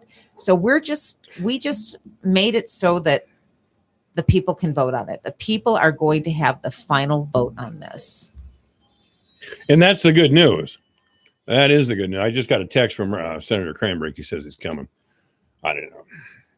Late date, something. I don't know. Who knows what's going on with that guy? I for the record, I've met Paul Pate on a number of occasions. He's our Secretary of State. And most people know this because his office didn't certify. There were some clerical errors and things didn't get. He didn't get it filed in time. Yeah. It was a straight up screw up by his office. And he's a board member of the National Rifle Association. Yeah. I can't believe he's a successful businessman. How do you do this? This was really important. Yeah, this was really important. And here we have to fight this battle all over again. Right. Oh God, and we have to hear well, guns have no place in our society. Oh God. But the emails that I'm getting, and unfortunately, I'm still getting emails. I've just glanced through my email. I got about 12 emails on it today saying to do not support this legislation. It's gone through. So yeah, you can save the emails. It's gone through. But fear not, you'll have another chance to lobby on it in 2020, and then the people will get a chance to vote in after that. Well, Helen Miller, I always kind of liked Helen Miller and respected her, even though we didn't agree on a lot of things. But she sat up there at Eggs and Issues a couple of years ago and said, well, if this happens, you're going to see a lot more minorities killed by guns. It hasn't happened. There's these really questionable studies around the country that show, oh yes, this, if you let people have their Second Amendment rights, well, there's just carnage is going to break loose in our cities and counties and states. It's utter nonsense. It's utter nonsense. It is. It's a scare tactic. It is. It's a cheap scare tactic. I saw, I watch YouTube a lot, politicians around the country. There was a black lady state representative in Arkansas who just went off on this issue, and she was in mortal fear. Her 27-year-old son was going to be murdered by the police. I mean, really, by the police. Because of gun rights? Right, because of gun rights. They were trying to do in Arkansas. The police can have guns no matter what. Yeah, I know. I caught that myself, believe me. And but yeah, that's rampant paranoia. Anyway, we've done that. So this is AM 1400 KVFD, the voice of Fort Dodge. And if you have a question or comment for Representative Ann Meyer, that's 515-955-1400. You passed the school infrastructure fund known as SAVE. Can you explain that a little bit? Yeah, I sure can. So Representative Bosman passed that on the floor because he is through he's one of the money guys. So I actually passed that through education. And then once it went through education, since it is a money bill, it went to, I want to say Ways and Means. And then So what SAVE does is it simply extends that 1 penny sales tax. It was going to sunset in, I believe, 2029, and schools depend on that for infrastructure. So if they need new buildings, they need remodeling, they need, they can use it for safety, fitting their school for with safety measures. Let's see. After all of their educational infrastructure is met, they can also use it for athletic fields. Really? Yeah. All right. AM 1400 KVFD, the voice of Fort Dodge. Good afternoon. You're on the air with Ann Meyer. Did any bottle bills get through the funnel? Good question. Any bottle bills get through the funnel? I don't think the bottle bill got through the funnel. Oh, that's too bad. Thank you. Thank you. Yeah, did Scrappy's daylight savings time, his daylight savings time That thing? did not make it through the funnel either. And I'll tell you what, the day after, so would it have been Monday, the first day I was there, I got 3 emails saying, why do we have daylight savings time? Why can't there be a law? And we did put that through. And I hope it's going to go through again. So the thing was, Representative Sexton wanted to keep, flip it to daylight savings time now and stay right where we are. Apparently there's a federal snag on that where you have to stay on standard time. So it would be the winter time in the fall back. Oh, we have to stay on standard time. That's a good point. I didn't know that.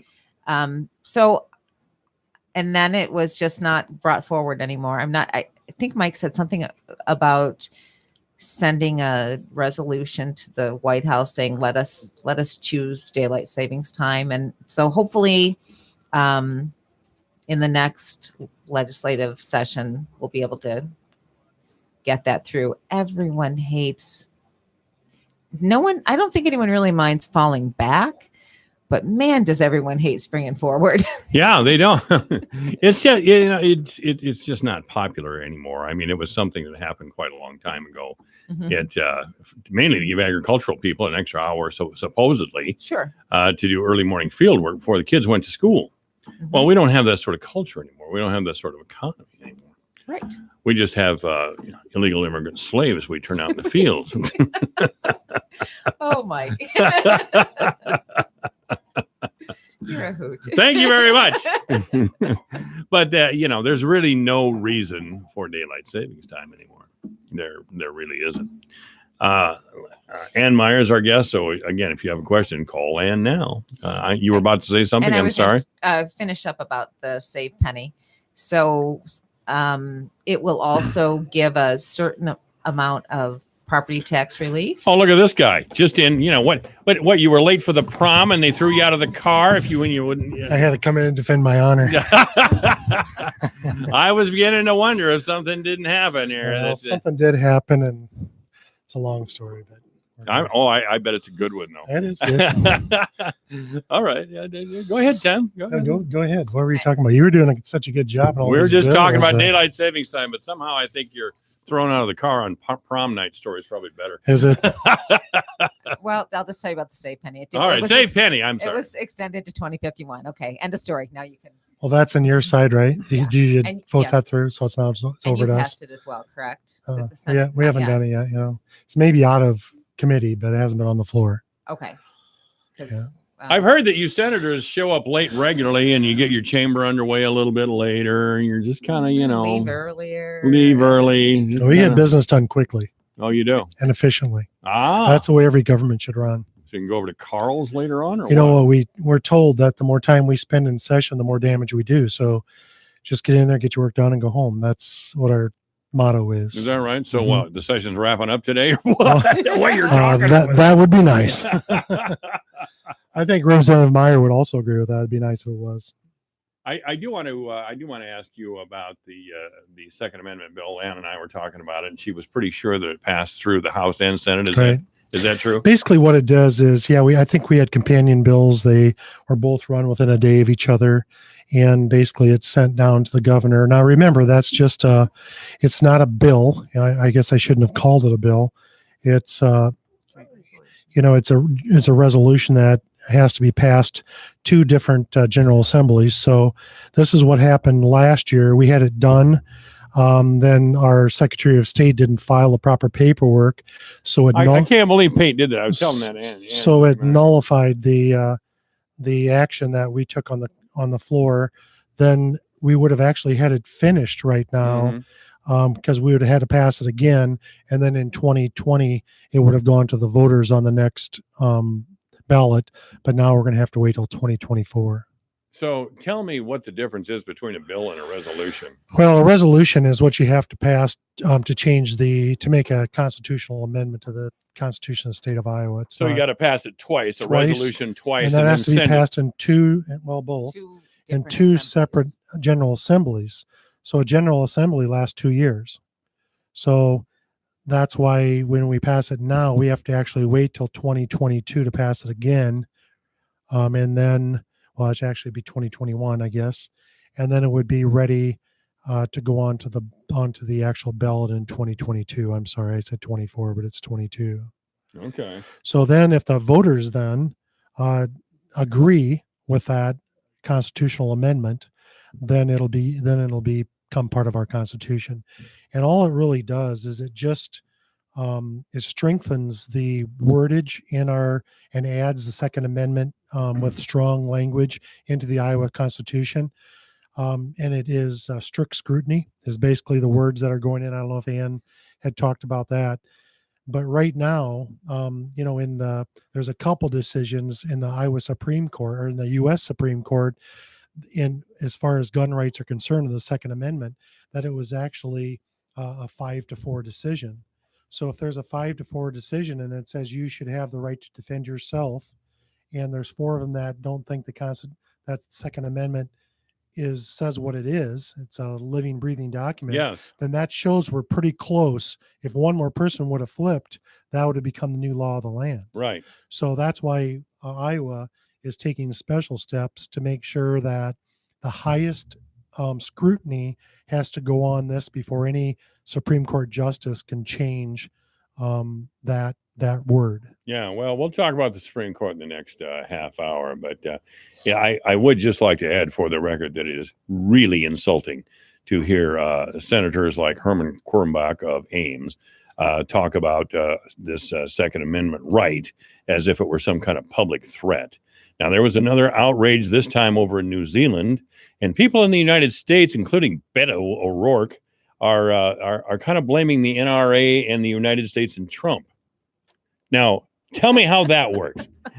I'm pretty sure Trump is responsible for all evils. All evils in the world. There, you've hit it right on the head. I know some. Takes the pressure off of us, though. Oh yeah. I know some really educated professional people who have lost their minds over Donald Trump. They're just not rational about it. But I don't.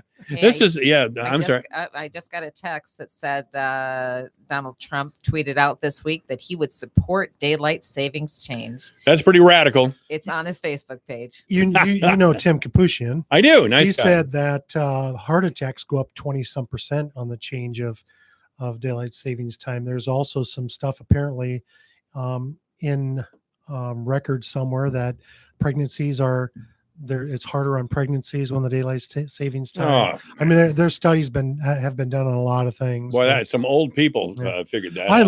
love it. Pregnancies occur when young people are in the. I love it in the fall though, man. It gives you that extra. Give you that little extra hour. hour. Shut up. By the Instead way, of 11 hours, I get 12. By the way, That's pretty nice. next week you guys are going to have a great warm up act. Yeah, Steve King's going to be here. Is he? Steve Is he King, coming before? He's coming at 2. I thought you were talking about the 60-degree weather. Yeah, well, that too, man. That'll be all right. Warm weather and Steve King, and then that's all right. All right, we'll be back. Michael Devine at AM 1400 KVFD. Listen to this. Making radio great again. Harry. I went the other way. Harry. What? We are just going to be friends, okay?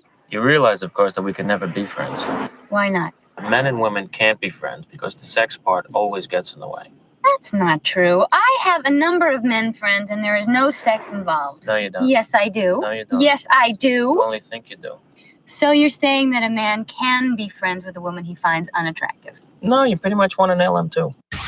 Michael Devine, broadcasting live. It's 3:31. Indeed knows finding the right hire takes time away from your business. Hiring a qualified data engineer felt like a second job. More job seekers use Indeed than any other site, so there's no better place to find someone with the skills you're looking for. I needed someone with a master's in computer science and database experience. Plus, Indeed screener questions help you find your shortlist fast. Now I'm back to having just one job. Get a $50 credit to give your first job posting premium placement at Indeed.com/credit. Terms, conditions, quality standards, and usage limits apply. Additional terms online. At Menards, nobody beats our prices on coming paint, at so you can tackle any project at low prices. Exceed your expectations of what makes great paint with Pittsburgh Paramount interior and exterior paint.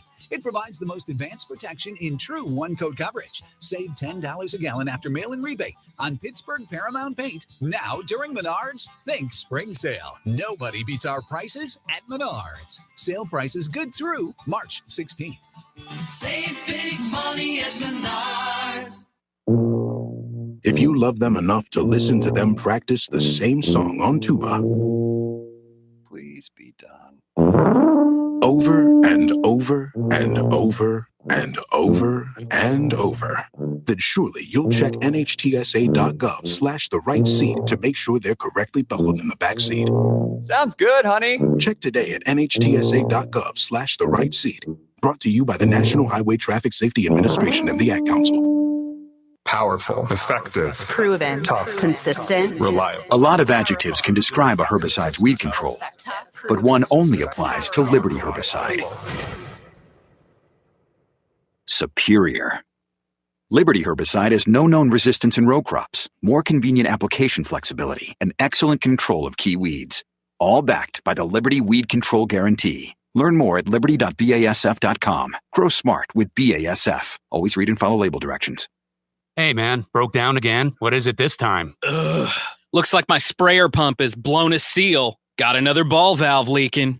Why not look at Dultmeyer Sales? I've been using them for years. Same day shipping on over 13,000 different stock items gets it to you the next day. And they have over 1 million products in stock. Plus, access to products from over 400 manufacturers. No hassle, less downtime means I'm more productive in the field. Dultmeyer.com. That's DULTMEIER.com. Your news, your town, your station. KVFD News when it breaks. Good afternoon. I'm Alice Benzagal with the KVFD Afternoon News. 9 of Iowa's state parks and recreation areas are either closed or partially closed by flooding, and several more may soon follow as the snow melts and the rivers rise. 9 of Iowa's state parks and recreation areas are either closed or partially closed by flooding, and several more may soon follow as the snow melts and the rivers rise. Alex Murphy, a spokesman for the Iowa Department of Natural Resources, urges people to please heed the warning signs and barricades for their own safety if parks are shut down. In some of those areas, there's water completely over the entrance roads and exit roads to get in and out of our parks. And so at that point, the gates are closed so that no visitors can make it into those parks. The extent of damage won't be known until the water recedes, so it's unclear how long the parks may remain closed. Some could be barricaded for several days, while others may be closed for weeks if extensive repairs are needed. The forecast changes so quickly, and so some of these rising waters can come up several feet within a couple hours, and so it can catch people off guard. And so that's why we do some of these full closures or partial closures, just to really be safe. The following area parks are closed: Dolliver Memorial State Park in Lehigh, Brushy Creek State Recreational Area in Lehigh. For the latest list of closures and any updates affecting state parks and recreational areas, visit iowadnr.gov. Presidential candidate John Delaney is back in Iowa this weekend. Delaney, a Democrat and former Maryland congressman, will meet with Boone County Democrats today in Madrid from 3:30 to 4:40. The meet and greet event is at Sam Center at 237 South State Street in Madrid. Delaney will then be at the Greene County Democrats Irish Potato Soup Supper at the Sheridan Library from 5:30 to 7:30. Delaney will be in Fort Dodge on Saturday to open the John Delaney for President 2020 Webster County office. The event is from 10 a.m. to 11:20 at 14 North 11th Street, Fort Dodge. Webster County law enforcement executed search warrants at 4 Fort Dodge homes on Thursday in regards to an ongoing narcotics investigation conducted by the Webster County Drug Task Force.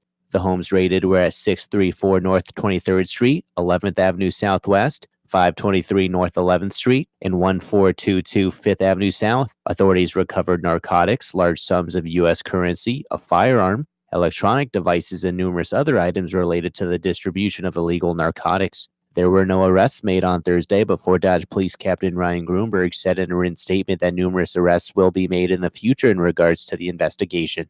One man passed away and another injured in a crash in Sac County on Wednesday afternoon. The crash occurred at 4:40 p.m. at the intersections of Highway 175 and M15 and Corey Avenue, 2 miles west of Odebolt. 58-year-old Rex Slade of Odebolt was driving a 2005 Ford F-150 when he was struck in the passenger door by a 2009 Dodge Ram, driven by a 42-year-old Grant Siebrecht of Lakeview. Slade was pronounced dead at the scene, and a passenger in Siebrecht's vehicle, Cody Allen of Lakeview, was transported to Loring Hospital in Sac City. He was treated for non-life-threatening injuries. Siebrecht was uninjured.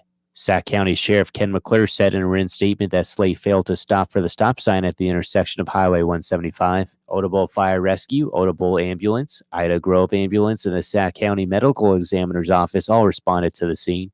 I'm Alex Benzgal with the KVFD Afternoon News. Have a great day. Here's the AM 1400 KVFD weatherology forecast. Mainly cloudy skies this afternoon with a high of 37. Northwesterly winds 20 to 25 miles per hour. Lows level off around 20. Tonight, partly cloudy. Cloudy tomorrow, high temperatures reach up to 39. Dry with temperatures below average Sunday and Monday and highs in the upper 30s. From the Weatherology Weather Center, I'm meteorologist Jennifer Wojcicki. Currently, it's 38. Here's a look at how the markets closed today. May corn up 3 cents at $3.73 1/4. July up 2 3/4 at $3.82 1/4. September up 2 1/2 at $3.88 3/4. December up 2 at $3.96. May soybeans up 10 3/4 at $9.09 1/4. July up 10 3/4 at $9.23. August up 10 1/2 at $9.28 3/4. September up a dime at $9.33 1/4. November up 9 3/4 at $9.42 1/2. May soybean meal up $4.90 a ton at $3.10.80. May wheat closed up 9 1/2 at $4.62 1/4.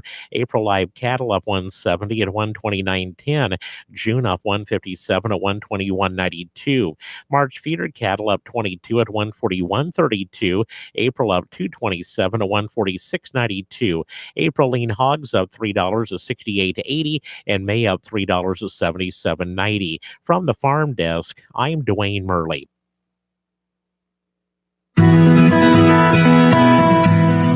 Avocados, you might have noticed, have become a popular food. Hi, I'm Julie Harker with Healthy Living on Brownfield.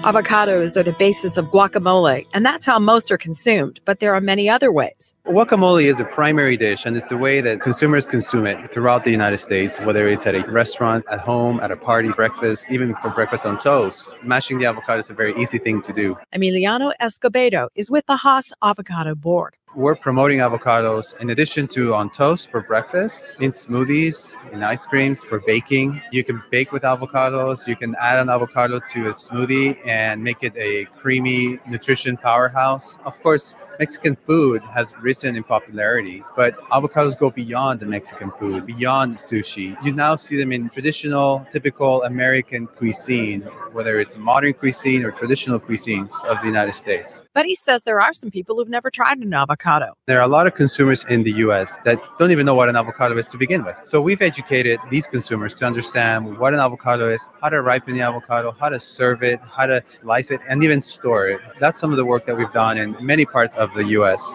Avocados are a good source of fiber, vitamins, and minerals, and healthy fats, but they're high in calories, so don't overeat them. Avocado sales in the U.S. have quadrupled in the last 18 years. I'm Julie Harker with Healthy Living on Brownfield. 180 over 111, and I had a stroke.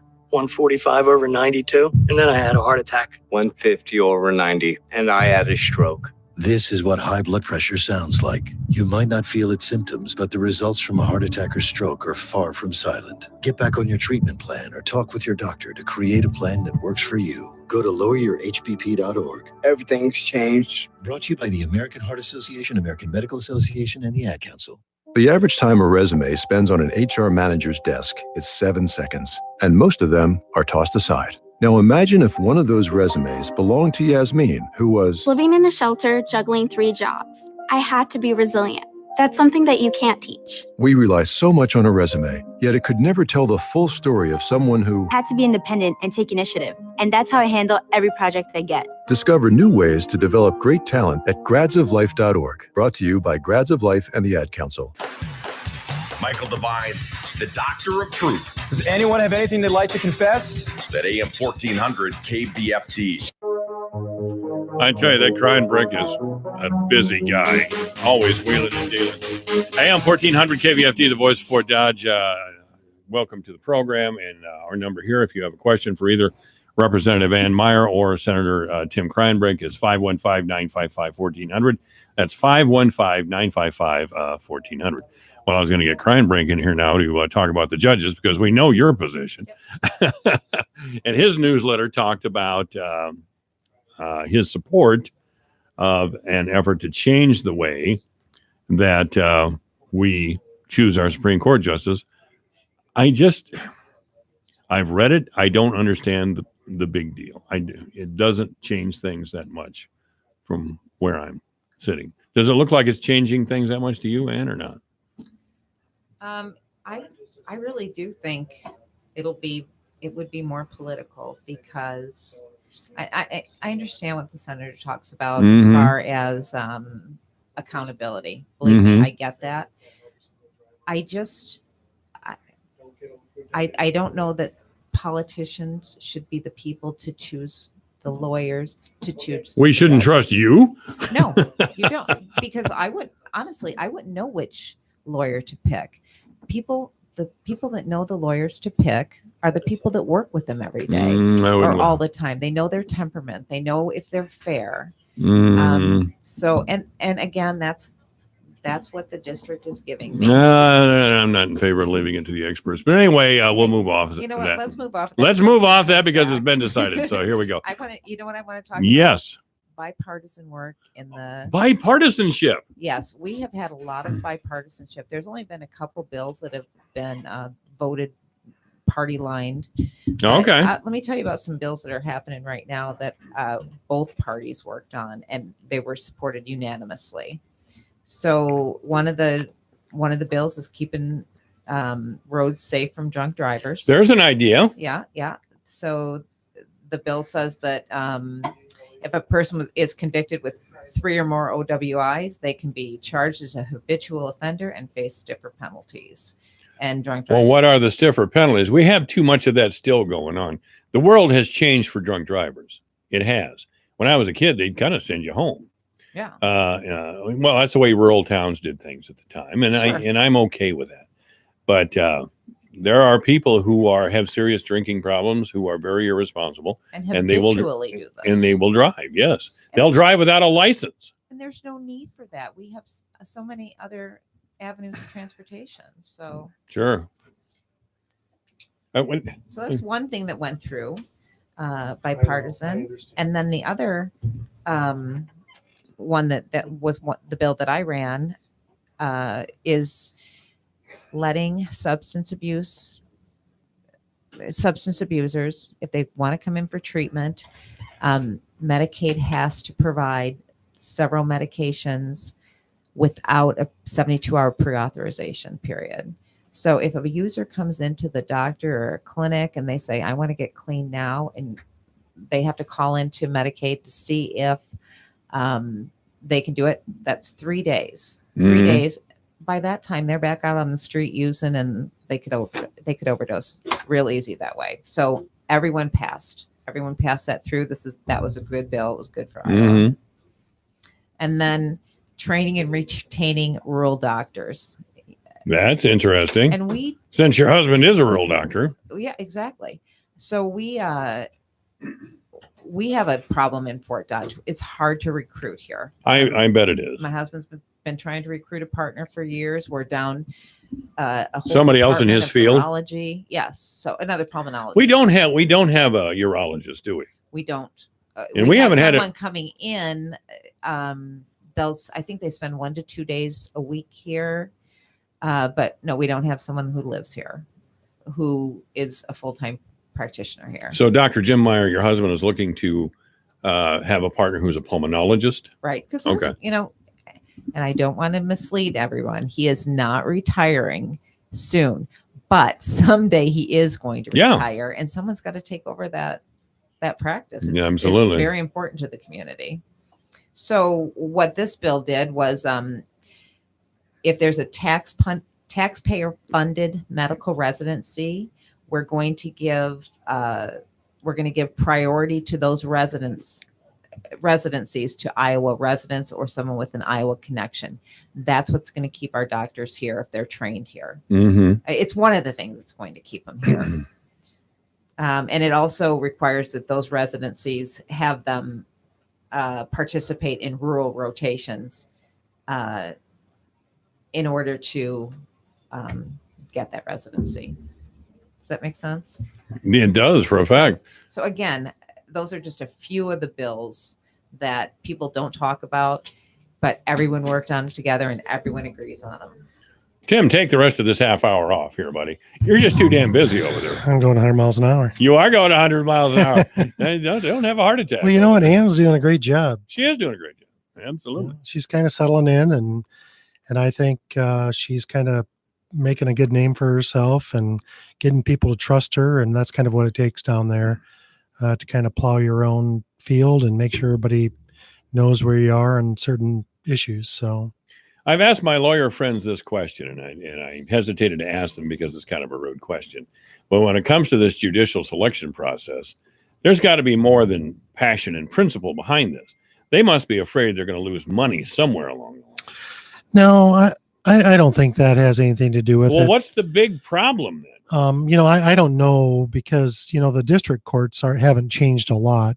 The district courts, and I'll be honest, the district court that we're in, I would probably agree that not a lot is wrong with ours. Our selection system is going well, but there are some in the state that do have problems. Polk County, within the last couple of years, finally the lay people that were on there actually were able to interview the candidates beforehand. Otherwise, they weren't even able to do that. So, so there are some things that that just aren't right, I don't think. But anyway, the biggest thing in the judicial courts that are different in our districts is that we just have no senior judge anymore. And the last judge, the 11th one, is going to be, actually, if this goes through, would be appointed by the Supreme Court, the Iowa Supreme Court. So the same group has the ability to put the lay people and the attorneys on there, and the judge just is replaced by a person that is nominated by the Iowa Supreme Court. Let's go to the phones. AM 1400 KVFD. Good afternoon. You're on the air with Senator Kreinbrink and Representative Meyer. I just wanted to ask about CBD oil. I know that just the Webster County Attorney's Office just came out with an opinion on that, and I was kind of curious what their opinion was on that. The CBD oil. Like there's quite a few people in the area that use it, and they're kind of upset about this recent decision. CBD oil, the marijuana oil. We do have a bill that did pass through committee, and it's going to the floor. What it does is it clarifies how much THC can be in the cannabis oil. It was a percentage. It was 3% total, but now it's going to be milligrams because, again, if you've got a truckload of marijuana, if you've got a truckload of cannabinoid, and it has 3%, well, that's still a lot. Mm-hmm. But what they're doing is limiting to milligrams, which I think is, I don't have the bill in front of me. I think it's 20 milligrams per so many days, and that's going to be controlled. We're going to be able to watch that, so they can't dispensary shop.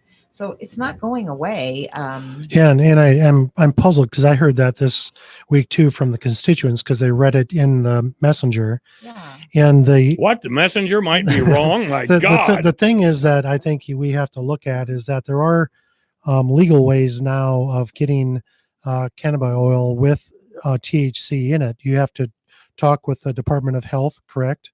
And then you're issued a card, and then you need to find a doctor that prescribes the oil with THC in it. And then right now, I think we have 4 dispensaries in the state of Iowa that would actually dispense that to, like, it's not a pharmacy, but it's a dispensary only for this product. And that's it. So there are legal ways right now of getting cannabis oil with THC in it. It's just you have to follow the proper procedure. One question I've also been asked, who writes for this stuff in Webster County? That is a problem, getting a prescription for it. But there are doctors that the Department of Health will give you that you can contact, and then they can do their evaluation of you. And then if they feel you need it, then they will prescribe that for you. Representative Klein is also working in the bill that he's put forth. ARNPs are going to be, and physician assistants are going to be able to prescribe those. But they have to be trained Oh, on that, right? The other thing is too, I think we have to remember is that, if you're taking it from Minnesota, or if you're taking it from Colorado, it's illegal. I mean, you still can't take any type of THC or marijuana over the state lines because it is federally illegal. So the states might have okayed it, but if you're taking it over state lines, then it becomes a federal problem. And I think I don't know if that's what our county attorney was talking to. I guess I just need a little bit more clarity. I'm gonna get that actual article, and I'm gonna push it to our staff to see what the heck's going on with it. That would be a great idea. Obviously, what the feds are doing is allowing the states to be, petri dishes for the use of marijuana, recreational marijuana. If the feds wanted Colorado, Washington state, or in all the other states that have legalized marijuana. Well, District of Columbia is legal. Yeah. There's another great example. I mean, they're obviously standing back and letting the states come together and pass. But it puts everybody in an awkward position because, you got people coming out of Colorado into Nebraska, and then that's illegal. Right. So Nebraska really ought to loosen up, by the way. Well, but they need to pass marijuana laws. They should. They should have required. It's probably a revenue source for them too if they can nab everybody that's coming out of Colorado with marijuana. That's probably a good income stream. So, how are you over there in recreational marijuana, there, Representative Meyer? At this point, I'm still opposed to. You're still opposed? Well, you weren't asking her how much she had. No, I wasn't. No. What's my supply? Well, if it's how you set up there on that marijuana there, Mike. I'm okay. People my age, we're fine. We brought it forth. Because what I hear is sometimes people think you're overusing. No, people think I'm crazy. That's what I mean. Yeah. I really started to fight this last week, I'll tell you. Anyway, this is AM 1400 KVFD, the voice for Dodge. Now, if that would have happened at the same time that the time change happened, you would have been in real trouble. Why is that? Well, because you would have had 25% chance of having a heart attack, and you would have been stressed out because of the fight you started. Oh, yeah. Well, Tim, I don't get stressed anymore. I've been stressed in years. He just doesn't care. No, I really don't. You hit it right on the head. There's a certain serenity to getting older. Oh, yeah. Okay. Whatever you say, man. Yeah, you do that. Yeah, you gotta do if you can't remember any more than a week in the past, then I guess we're okay. Another good right? point. Yeah. Another good point. If you can't remember, what's the deal? Yeah. So this week, I think down there we'll be running bills about every day. Really? I think we've got 9 or 10 of them on the agenda for Monday. I don't know if you guys will be debating or not, but I just continually want to stress that it's interesting because, like I said, about 95% of the stuff that we pass goes through with bipartisan vote. It's that 4 to 5% that just never does, and that's one, of course, that the debates are lengthened out on, and that's all you read in the paper and those type of things. And it's just like the farm bill that was just passed, that those of you who saw my granddaughter sitting on the governor's lap, yeah, that's cool. Well, she was signing that. They've twisted that now into a puppy mill bill. What? And all it was a bill to protect farms from people illegally attaining employment on this farm when their only goal was to videotape what was happening in the barns. Okay. If you worked there legitimately now and you worked for 5 years and you see something happen on that farm that you don't agree with, that doesn't prevent you from going to someone and saying, hey, stuff's happening here that you have to check on. Well, they had to bring in cute puppies rather than pigs. Well, it Nobody's has gonna feel nothing to that do sorry with for that. It has pigs. nothing to do with that. What this has to do with, if you obtain employment by deception, right, to cause either economic or physical harm to that farmer's program or his living, then you are now committing an illegal act. Well, I think that's. I have always been in favor. But then of- why did channel there's some TV channel out there that the headline was puppy mills. I mean, it all was about dogs. Well, because they had to bring puppies into it. If it's all about pigs, that's not going to fly in Iowa. So somebody should be able to go back to them and say, you know what, you owe X amount of dollars because you've now reported falsely on purpose. Well, there's a lot of, Tim, people lie. I mean, liberals lie a lot. Well, I it's don't not. care I mean, what it's they not say. only liberals, but I know that. I think it is. everybody just better I start would telling the never say truth that. about everything. I mean, President Trump, my God, what is the matter with him? Yeah. I mean, lies all the time. It's getting a little old. Anyway, I do want you guys to find out something for me. The Animal Defense League, or the Animal League for Defense or whatever, sued the state of Iowa, and a judge overturned our gag rule. Now that same group, or the lawyers for that same group, want the state of Iowa to pay their fees. How's that work? I don't know. Is That's that interesting. legal? Well, that's what this new bill was. Yeah. So that's what the new bill actually addressed after that was ruled unconstitutional or They whatever. come into however our it was. state and sue us, and then they want to get paid. Right. That's the taxpayers are supposed to Right. pay them. Right. Nobody invited them here. Nobody Right. cares. Right. Anyway, I guess we ran out. Welcome to the Senate and the House. I know. All right, Representative Meyer, thank you. Senator Kreinbrink, thank you. This is AM 1400 KVFD. Tough as nails, nerves of steel. If you've come to test our metal, you better tighten up your chin strap. Get amped up for all the great iron action on the Panther Sports Network. University of Northern Iowa Sports are brought to you on the Voice of Fort Dodge, AM 1400 KVFD, by Mitch Lund State Farm, Party Productions, The Other Store, and New Age Media. Catch UNI Sports right here on the Voice of Fort Dodge, AM 1400 KVFD. Take the worry out of winter with a winter weather advisor on KVFD, brought to you by Community Health Center Fort Dodge, offering dental, behavioral health, and general medical assistance for men, women, and children. They're committed to your well-being. Community Health Center. Get to know them. And Creative Cakes, making life sweet with espresso, lunch, gourmet cupcakes, and other sweet treats. Creative Cakes in the Crossroads Mall, Fort Dodge. They make life sweet. Listen for the winter weather advisor on the Voice of Fort Dodge, AM 1400 KVFD. It's Michael Devine at AM 1400 In the name of justice and the American way of life. with 60 rounds of freedom. All right, it's 4 o'clock. We'll talk sports with Nevin Mulholland and Randy Coleman next. This is KVFD Fort Dodge. If you're into cars or just want to learn a thing or two, tune in every Saturday afternoon from 2 till 4 for the End of the Hood Car Show on AM 1400 KVFD Fort Dodge. This is a Fox News alert. President Trump stands his ground. I'm Lisa Brady. Today I am vetoing this resolution. His first veto as president, that resolution would strike down his emergency declaration for border wall funding. It is definitely a national emergency.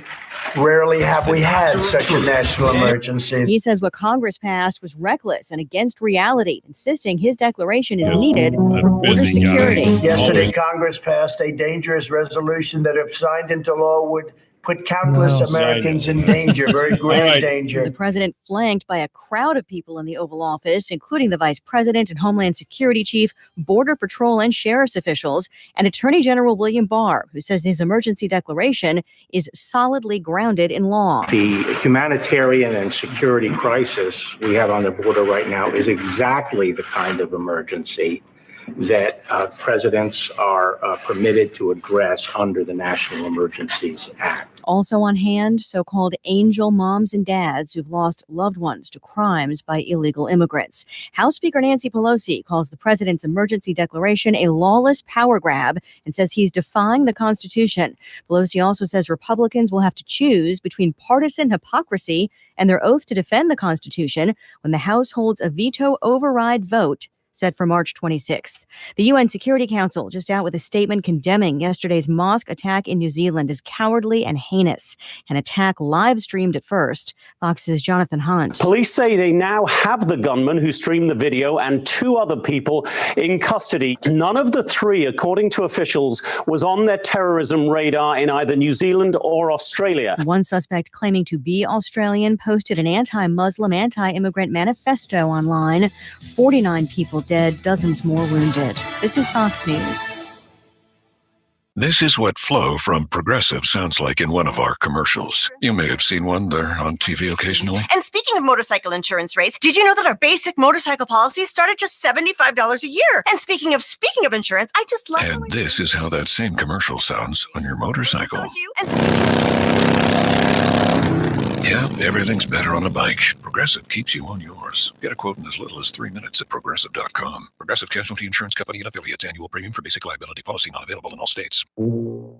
If you love them enough to listen to them practice the same song on tuba, Please be done. over and over and over and over and over, then surely you'll check NHTSA.gov/the right seat to make sure they're correctly buckled in the back seat. Sounds good, honey. Check today at NHTSA.gov/the right seat. Brought to you by the National Highway Traffic Safety Administration and the Ad Council.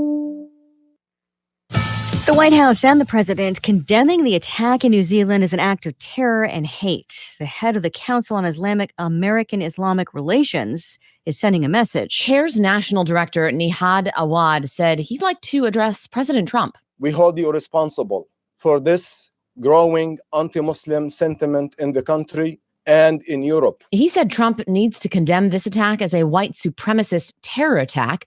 When asked to elaborate on how an attack in New Zealand is Trump's fault, CARE Director Ibrahim Cooper said one of the shooters consistently referenced the president. Read this guy's manifesto. It reads like it was written in America. Other groups at the press conference said the president's words and policies, like the travel ban, are based on white supremacy. Fox's Jessica Rosenthal. Some critics say it took too long for the shooter's video to be taken down. Facebook says it did act quickly to pull it and close the accounts associated with it, but that 17-minute video had already been downloaded by an unknown number of people. This started a digital game of cat and mouse. The video would be uploaded to YouTube almost as quickly as it was pulled down. YouTube said in a statement that, quote, shocking, violent, and graphic content has no place on our platforms, but algorithms can only go so far to stop live streaming without human intervention. Experts are concerned the videos will inspire others to carry out similar crimes. Fox's Brett Larson. Copyrighted material is easier to police because software can easily spot duplicated works and prevent them from being published. Apple loses in federal court in San Diego. A jury siding with cell phone chip supplier Qualcomm, which accused Apple of infringing on 3 of its patents. The jury says Apple owes about $31 million. Apple accuses Qualcomm of trying to distract from investigations of its own business practices. A rally on Wall Street, the Dow gained 139. Elisa Brady. This is Fox News. Your news, your town, your station. KVFD News when it breaks. Good afternoon. I'm Alex Benzagal with the KVFD Afternoon News. 9 of Iowa's state parks and recreation areas are either closed or partially closed by flooding, and several more may soon follow as the snow melts and the rivers rise.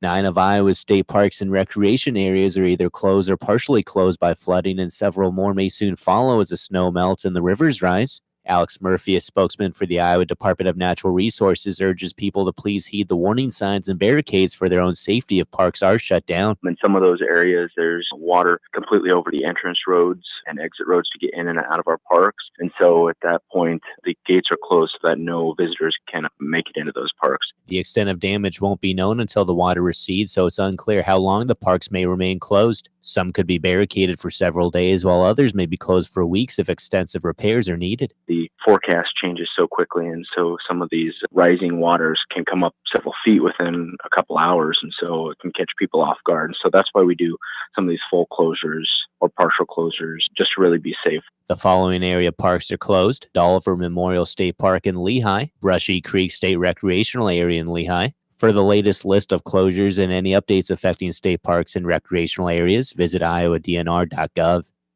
Presidential candidate John Delaney is back in Iowa this weekend. Delaney, a Democrat and former Maryland congressman, will meet with Boone County Democrats today in Madrid from 3:30 to 4:40. The meet and greet event is at Sam Center at 237 South State Street in Madrid.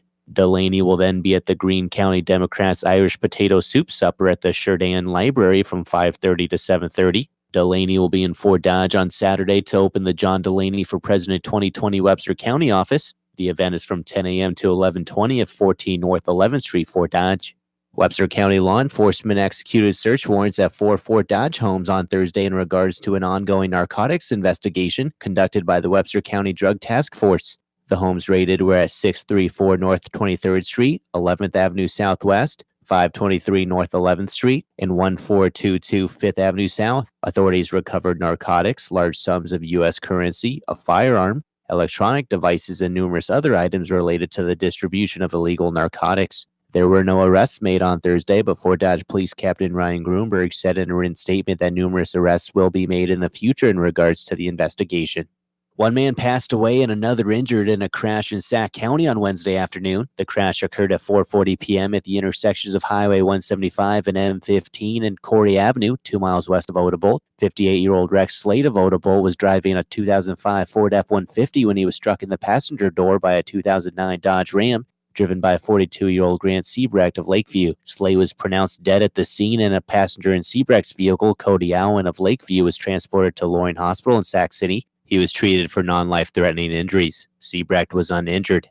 Sac County Sheriff Ken McClure said in a written statement that Slade failed to stop for the stop sign at the intersection of Highway 175. Otabolt Fire Rescue, Otabolt Ambulance, Ida Grove Ambulance, and the Sac County Medical Examiner's Office all responded to the scene. I'm Alex Benzgal with the KVFD Afternoon News. Have a great day. Here's the AM 1400 KVFD weatherology forecast. Mainly cloudy skies this afternoon with a high of 37. Northwesterly winds 20 to 25 miles per hour.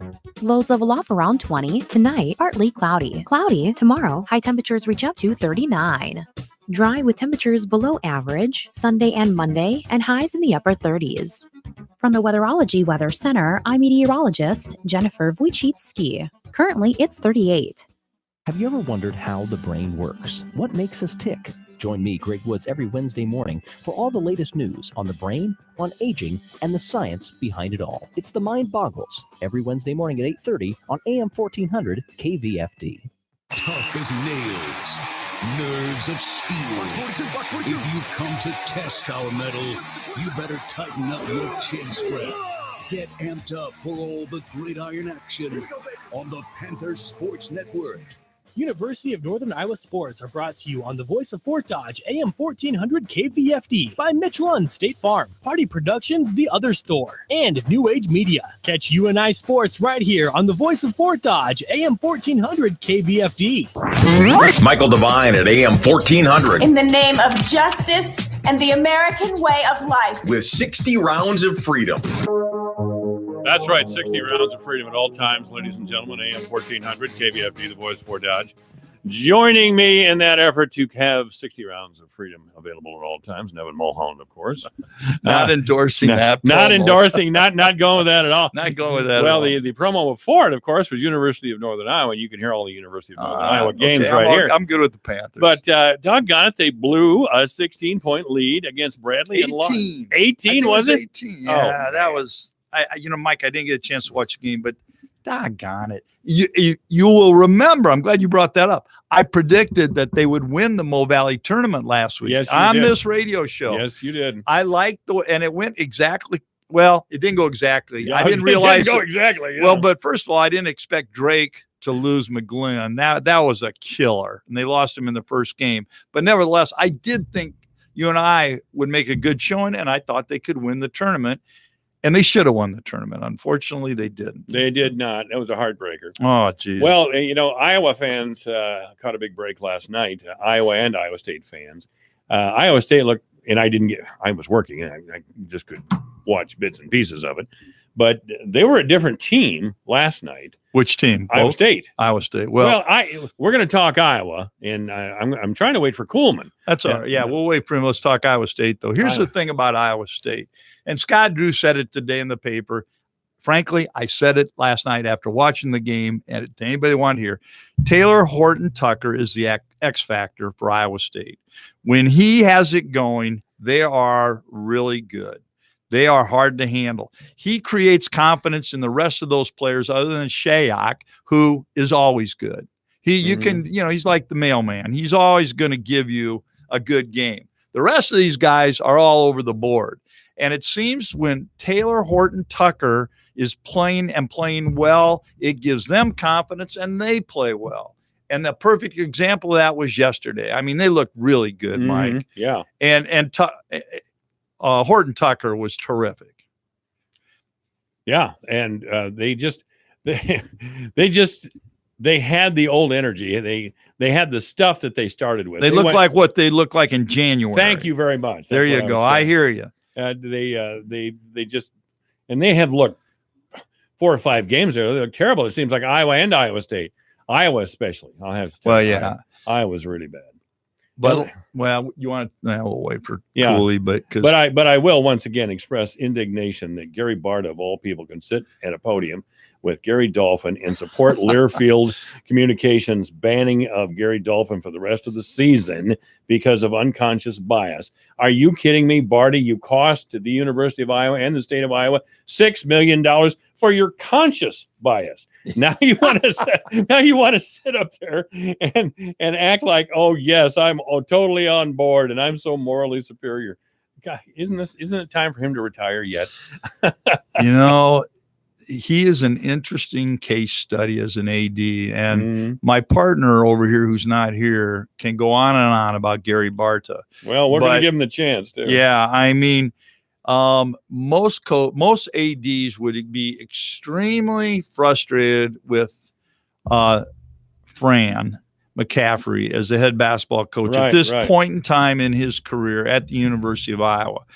Barta, was it a year ago, gives him a contract extension. He has a huge buyout, which he was part of that last year. And Fran, frankly, has been mediocre at best, yet he's all in. And I'm sure their coaches. Fran has been mediocre. Not if that, Mike. I would be, as a Hawk fan, I'd be frustrated. The way he really turned it around this year. They had that nice run, but then they went right back. You can never figure Iowa just is never on a trajectory where they keep getting better and better. They never are. Every year they start off, maybe they play well for a while and then they nosedive, or they don't start off play well at all. I mean, there just seems to be no rhythm, no continuity, no consistency with this program during a year's time and every year. And I think that's frustrating. And, Fran, God, he had a meltdown again last night, He did, didn't he? Yeah.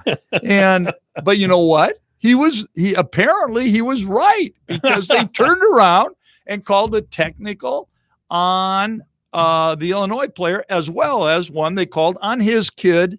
Apple doesn't fall far from the tree. Get tired of it. Oh, yeah. They were McCaffrey's kid was out there batting the Illinois players. He got teed up for that. Yeah. But then Fran blew up at the official, and I'll be doggone, the official turned around, called he did.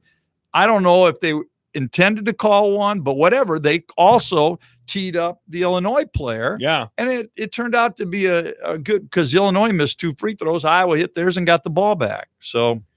You know what? I just called up my ESPN app here, and the great thing I see on my ESPN app is spring baseball. They're going full strength there. They're going all out, and that rocks as far as I'm concerned. Yeah, if you'd like to join the sports conversation, it's 515-955-1400. 515-955-1400. You're talking about the unconscious bias. I flipped on ESPN this morning, and of course. the big guy, Zion Williamson, was all over the place. Well, how good was he last night? Oh, ridiculous. Really ridiculously good for being off for a period of time. And he's 13 for 13. Right. And 13 for 13. Yeah, he didn't miss a shot. He was spectacular He too. You know, and I was watching some of those awesome dunks that he takes Yeah. pleasure. And I'm thinking, this guy's the beast from the East. And I thought, my God, unconscious bias. Oh, right. But Okay. you know, and he was interviewed, and he's very cordial and polite and humble young man. Oh, he's charismatic. Yes, he he's is. got a neat personality. He's got a big smile. He Huge laughs. future. He's a Huge likable guy. Huge. Yeah, future. yeah. I don't know any other player, including Shaquille O'Neal. Well, I'll take this. We have to put this in context. The first time I saw on black and white television Wilt Chamberlain, I was amazed. You know, Wilt was. This is how long ago this is. Basketball players of 2019, please pay attention to this. Wilt Chamberlain was the only African American player on the court. Wow. That was how long ago. Well, this that's was. flipped. Yeah, I'd have to say so. Yeah. You know? But he was so dominant. I mean, he's 7'2", and he could dribble the length of the court. Well, he's an athlete. He is. People never realize, or they don't give him the credit he deserves for being athletic. He could move, and he could handle the ball. He could jump. You know, he really, golly, he ran track at Kansas. He was a heck of a runner. That's right. He was a Kansas guy. wasn't Yeah, he was. Yeah, Isn't that crazy? It is. People don't appreciate that either. But was he there for 4 years at Kansas? Yeah. Yeah, that's the way they did it back then. Okay, I know they did it that way, but it just anyway. Yeah, he was something else. Yeah. Now there's a lot of 7-footers in the league, you know. Mhm. And but Absolutely. I mean, and the time I'm talking about, I was 10 or 11 years old. Who was he playing for at the time? He was playing for the 76ers. The Sixers. That's I right. believe. Yeah, that's who he was. That's what. That's when I remember Wilt was when Yeah. he was with the Sixers. Yeah. Initially, that's when I was that age. And he made another move, and then he was with the Lakers for many years.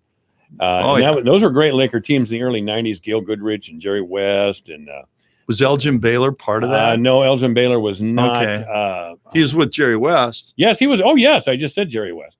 I know it, but he wasn't with. I don't remember exactly who he was with. I don't think they were very good teams when Elgin Baylor played.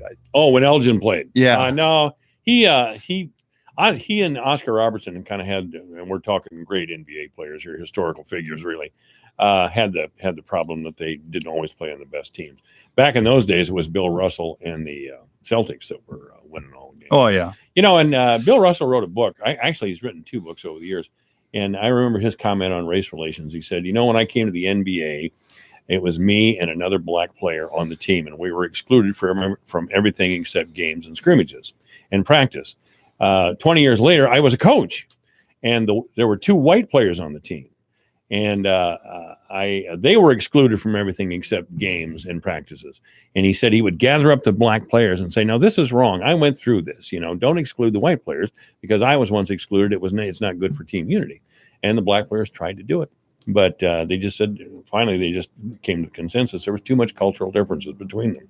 Now, that was a long time ago. Bill Russell was a coach in probably the 70s, mid to late 70s.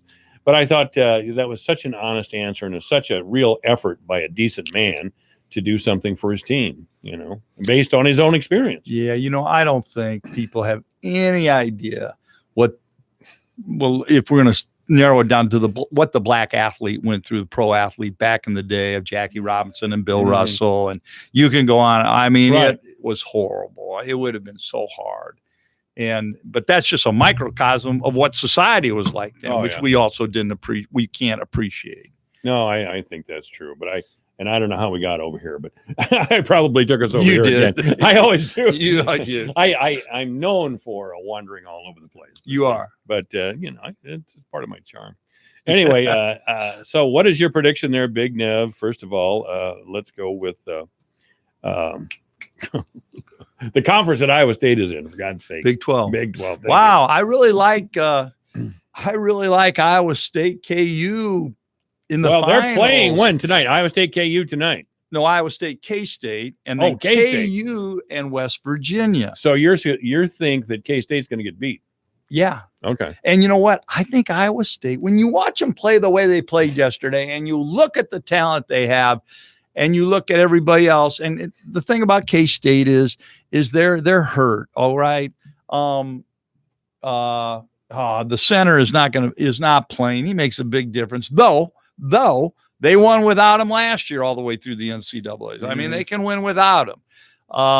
But I just, it's hard for me not to be enamored with Iowa State. And they could look totally different. I know they could. It's just, folks, you'll know where they are early. Just check out how Horton Tucker's playing. If he's having a nice game, he's your guy. You think he's the spark? He's the X factor. He just is. Yeah, Okay. he just is. It's turned out that way. And it just seems as though he gives the rest of that team confidence. Sure. And they just play so much better. And so I really, and if you put him on one, like you've got Halliburton hitting corner 3 balls. Well, he hadn't done that for a long time. Boy, all of a sudden they're a handful. So I'm going to go with Iowa State and KU. And KU is pretty pedestrian in my book. You think so? Yeah, they don't do much to get me. Those really. are your boys. I know they are, but this team, there's nothing about this team that gets me too excited, Mike. They hang in there. They play because they're KU. They have that tradition. They'll have a nice crowd. And Iowa State will have just as nice a crowd. I kind of hope it is KU Iowa State because the place will rock. But K-State would be fun too if you want to watch a championship game. But okay, so man, I think I'm tempted to take the Cyclones all the way. All right, man. I know it. I'm glad to hear that. By the way, just by coincidence, I had a young man come in here yesterday. He's an intern at the Growth Alliance. He came in with Kelly Halstead, and he had a KU shirt on, just like one that you have. Okay. I said, yeah, I know a guy with a shirt just like that. KU student all the way. Yeah, good. But I don't know. We'll see. We'll see if the Cyclones have got her back on track and are going to play like they did in January. This is a good time to start doing it. All right. So, well, I don't know what's going on with our man there, our friend Coolman. Oh, something came up. I saw him. He intended to be here. So. Yeah, and I texted him. Lucky I showed up. I did not intend to be here. I can't leave you hanging. Well, I appreciate that, Nevin. Of course, I could have been dominant. You could have. You didn't. You don't need me here. So, what do you like how about the Big Ten? Big Ten. Iowa, Michigan tonight. Call it. I hate to say this, but I believe the University of Michigan is going to beat them. Yeah, I think so. I mean, for one thing, it was great to see the Hawkeyes dominant last night, but Illinois is not a good team. They're just not. I know. I'm with you. And the Hawkeyes did play much better than they had, but they hit shots. If you shoot well, everything else, you look pretty good. Yeah. And that sounds so dumb, but it's so true. If you can't shoot the ball, you're going to struggle, and the game will get mucked up. Last night, Iowa shot it well. And that makes them that elevates your defense. It gives you energy to rebound the ball. You just feel so much better about yourself when you're hitting shots. And how about Tyler Cook and a couple of jams how about that one he had on the inbounds play? Yeah. I came right off the couch on that one. I mean, I went airborne. He must have big hands. Big. He grabbed that thing with one hand. Of course, geez, he's way up there. Michigan State beat OSU. All right. Yeah. I didn't hear that. Oh yeah. All right. Well, they're favored. The one that, and I told you, Wisconsin, I mean, just eked by Nebraska. I see that 66-62. Nebraska had every opportunity to win that game. They couldn't hit shots when Wisconsin couldn't hit shots. They just couldn't put the ball in the basket. And wow, I tell you, Wisconsin dodged a bullet. Isn't that something about Nebraska? As bad as they have been, just that win against Iowa energized those kids. All of a sudden, they've got confidence. Honestly, they could be playing tomorrow. Well, those Nebraska folks got a thing about Iowa and people. I don't know what it is, but it's pretty strange. It's terrible. But I would I would think Miles is fired. This is interesting, Mike. The big talk in Nebraska is that Fred Hoiberg's the next coach over there. Oh, I hope that doesn't happen. No, but I'm just telling, they thought, the talk was Dana Altman. And I said, no way. I just don't see it. Well, you know what? It was true. They had reached out to Altman. They were communicating with each other. I have this on the highest of authorities. And then last night, Oregon signed Altman up to an extension. And I don't know what the terms are. It must have been pretty good. They didn't want him leaving. And now the word is the way that they're talking. And I don't know about Hoiberg, except that's the talk. Nobody knows. That's all the talk over there. I don't know if this is a fantasy I'm having or not. But end of the season, Prohm goes somewhere else and Hoiberg comes back. That's probably just a fantasy. Well, that's crazy. Well, why is that crazy? That's not going to. What are you going to do? You mean they're going to tell Prohm? So he's going to go to Nebraska before he goes to Iowa State if he has an opportunity? But I don't they're not. No, they're not going to tell Prohm to leave. Well, then he's not leaving. Well, I'm thinking somebody's going to give him a contract. Maybe I should call somebody. Well, no. And in the Big East Conference, ladies and gentlemen, the greatest conference in the world, we have Xavier and Villanova tonight. Well, we let a real opportunity go down yesterday. What happened there? We got beat by 2 by Xavier. It was a microcosm of our entire year, not making plays at the end of the game. I mean, we screw around the whole game, but now we got it tied up with 49 seconds left, and we let them. They take a shot that's well defended, and they get 3 more cracks at it, put it in, and then we can't score.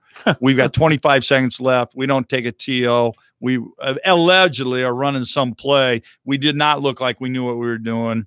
We don't even get a shot off worth a damn. Okay, here I have one for you. Call this one, SEC, Kentucky and Alabama. Well, Alabama, is playing to get into the NCAA, but I'll take Kentucky. But Bama, they're playing better, and they're on the bubble, and they need, if they get a win, they'll go to the NCAA. I was just watching those highlights of Zion Williamson and Duke last night. I was thinking, who's going to stop this team? Who's going to stop? I this heard team? last night, and interestingly, Syracuse gave them everything they wanted. They did. That game was close throughout. Yeah, as well as Duke was playing. So, listen, Duke's not going to play like that all the time. They have times when they can't shoot it. Syracuse is a decent team. Oh, sure. But I'm just telling you, Duke played well last night. But you know what? If you can pack line your defense so they can't get to the rim, and you force them to shoot from, the arc, there are nights where they can't throw it in the ocean, Mike. Mark my words. Tonight may be one of them. They're playing North Carolina. But now I think they'll play North Carolina very tough, and I frankly, North Carolina's beat them twice. Look at this guy coming in at It'll halftime. be that's a little late. All right, here's a question from a friend of ours. I won't reveal his name, but who will win the Big Ten tournament? Okay, Coolman. We'll come back for Coolman for this one. This is AM 1400 KVFD, the voice of Fort Dodge, 429. Sounds like you've got the crud. Cough, fever, sinus pressure, body aches. What should you take? Which over-the-counter medicine is best? You sure don't know, but the people at Daniel Pharmacy do. The pharmacists and technicians at Daniel Pharmacy are ready to help. They drop what they're doing, ask you what you're looking for, go down the aisle with you, and help you find the best medication for your symptoms. Daniel Pharmacy, caring for you and about you for over 50 years at 1114 Central Avenue, downtown Fort Dodge. In today's economy, it just makes sense to plan ahead. At Historic Bruce Funeral Home, pre-planning your funeral arrangements can save you money. By planning ahead, you can secure your arrangements at today's prices, no matter when their services are needed. Pre-planning your funeral is one of the most thoughtful things you can do for your family. Call them for details. Historic Bruce Funeral Home, Fort Dodge. Online at brucesfuneralhome.com. Celebrating life, Historic Bruce Funeral Home. If you're drowning in IRS tax debt, please get ready to take down this number to take advantage of the new IRS tax forgiveness programs. The IRS has recently hired private debt collection agencies to start collecting your outstanding taxes. Prior to calling Superior Tax Relief, I owe the IRS $33,000, and my wages had just been garnished. Security tax relief put a stop to the garnishment and was able to resolve my tax problem. I walked away owing close to nothing. I would highly recommend Security tax relief. They saved my life. We can protect you from the added fees and negotiate your tax liability. Superior Tax Relief can set you free from your tax issues. Call Superior Tax Relief to find out how you can qualify for the Fresh Start program that's now available. Don't hesitate. Call today. Call 800-711-5099. The consultation is free. The information is free. This call could save you thousands. Call 800-711-5099. 800-711-5099. That's 800-711-5099. Gunderson Funeral Home and Cremation Services. Oh, why not just cremate me when I'm gone? Sounds simple, doesn't it? However, there are many options to consider when cremation is chosen. From simple to detailed, we at Gunderson Funeral Home and Cremation Services can help you create a unique commemoration. Gunderson Funeral Home and Cremation Services. A house doesn't become a home until a dog lives there. Sorry, we're a cat. Almost Home presents their 11th annual Fur Ball, Saturday night, March 16th from 7 to 11 at Fort Dodge Ford. Come enjoy a night of fun for the fur babies with live and silent auctions, a live band, games, a cash bar, tons of prizes, and delicious food courtesy of Amigos with desserts from Hummingbird Confections and Lorita's Cakes and more. Advance tickets are $20 each or $30 a couple. Get your tickets now at Hy-Vee and Humboldt or Fort Dodge, Almost Home, or Fort Dodge Ford Toyota, or get them at the door for $25 each. All proceeds will go to Almost Home for the care of homeless cats and dogs, from newborn kittens to senior cats, from tiny puppies to full-grown adult dogs. Almost Home takes care of them all until they find a forever home of their own. Don't miss Almost Home's 11th annual Fur Ball, Saturday night, March 16th at Fort Dodge Ford Toyota, sponsored by Nestle Purina. Active Health Chiropractic knows making the right decisions for kids' healthcare can be tough. Between the foods they eat, the stress of daily life, and the bumps and bruises along the way, growing up isn't easy. Active Health wants to help. So they're having a workshop entitled It's All About Healthier Kids. Be at Active Health Chiropractic Wednesday night, March 27th at 5:30 and be a part of their tribe of awesome parents looking to raise great kids. Active Health Chiropractic, Fort Dodge. Trust in Active Health Chiropractic and feel better today. Elvis and Johnny are back. Alpha Media presents the Elvis and Johnny Tribute with Joseph Hall and Paul Eve.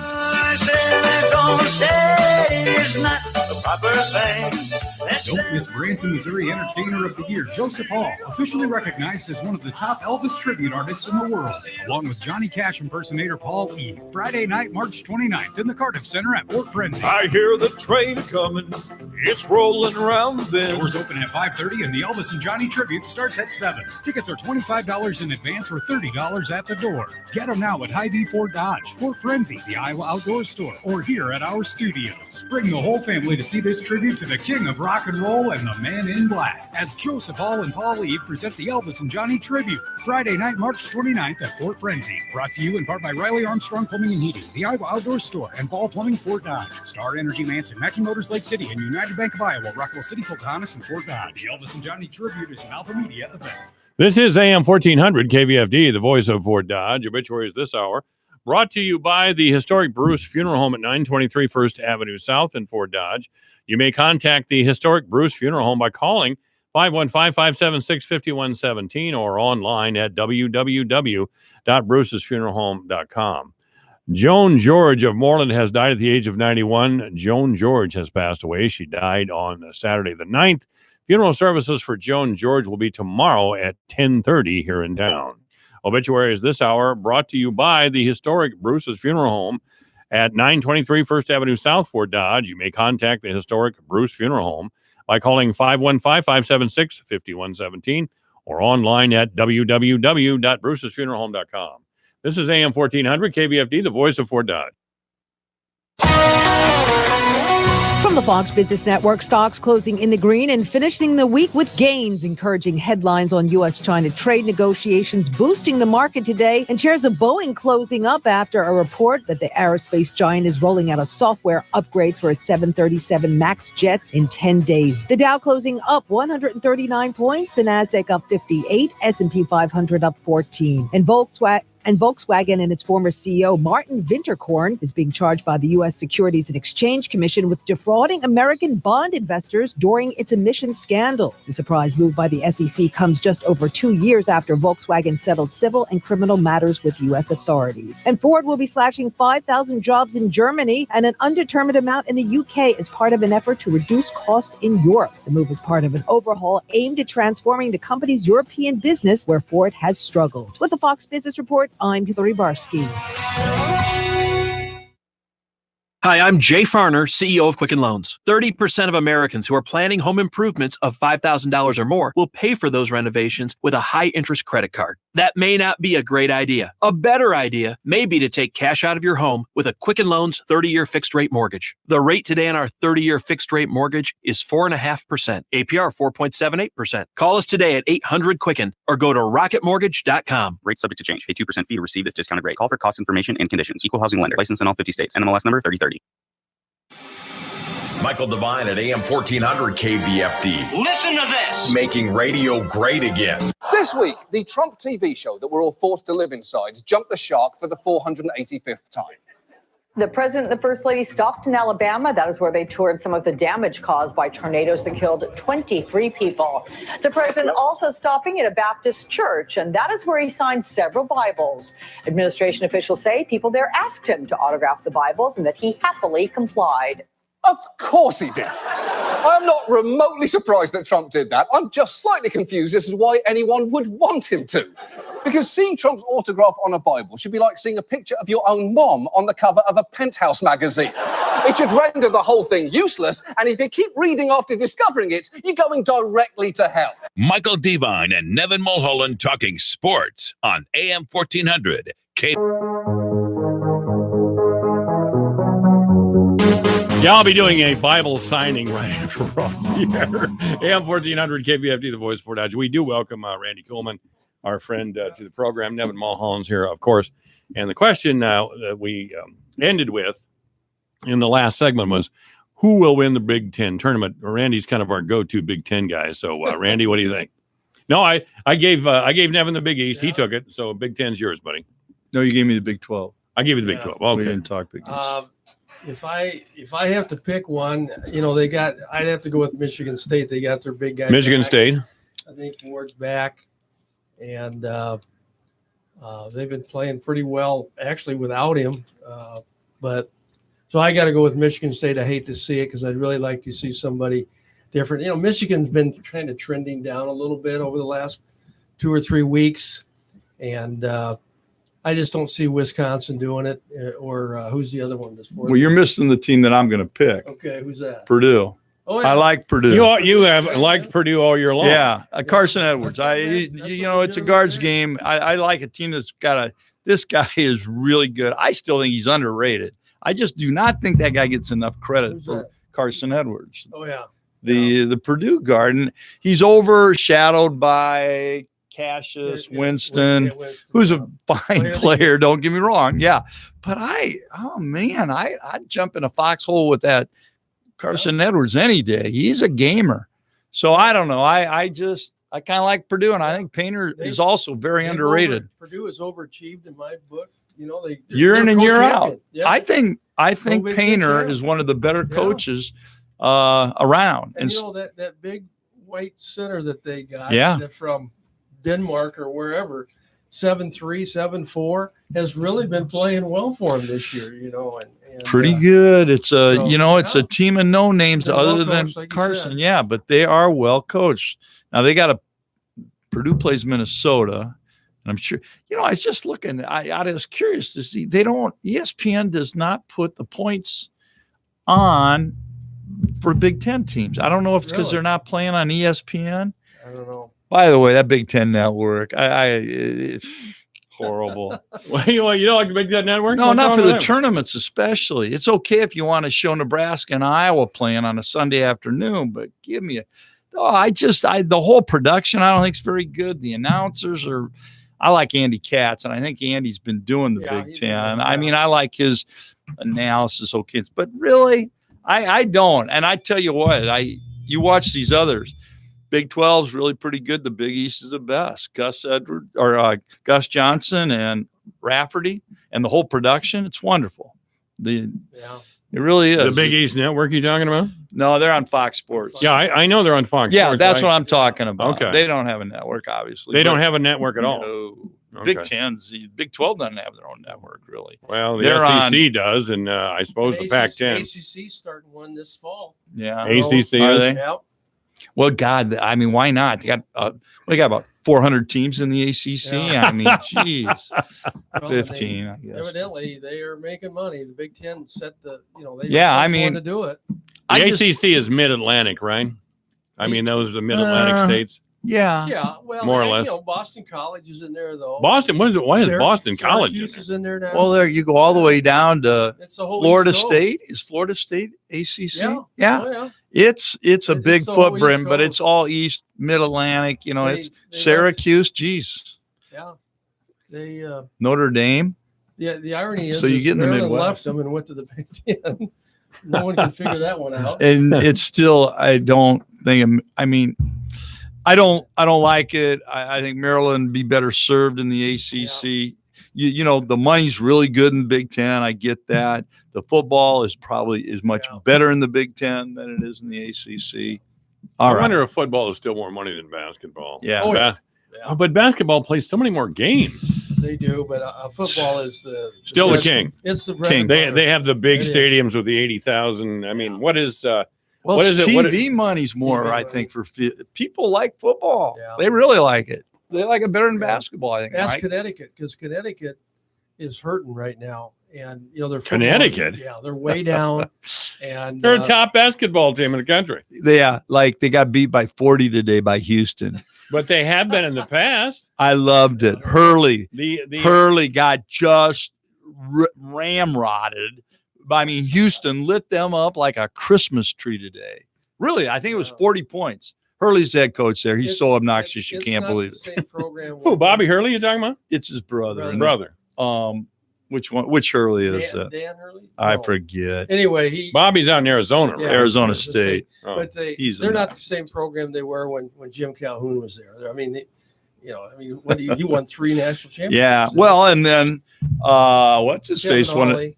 Yeah, Ollie won a national championship. Then and they they fired him. Now they're suing each other. Are they really? Oh yeah. Why was he fired? Well, because he was breaking rules, so they say.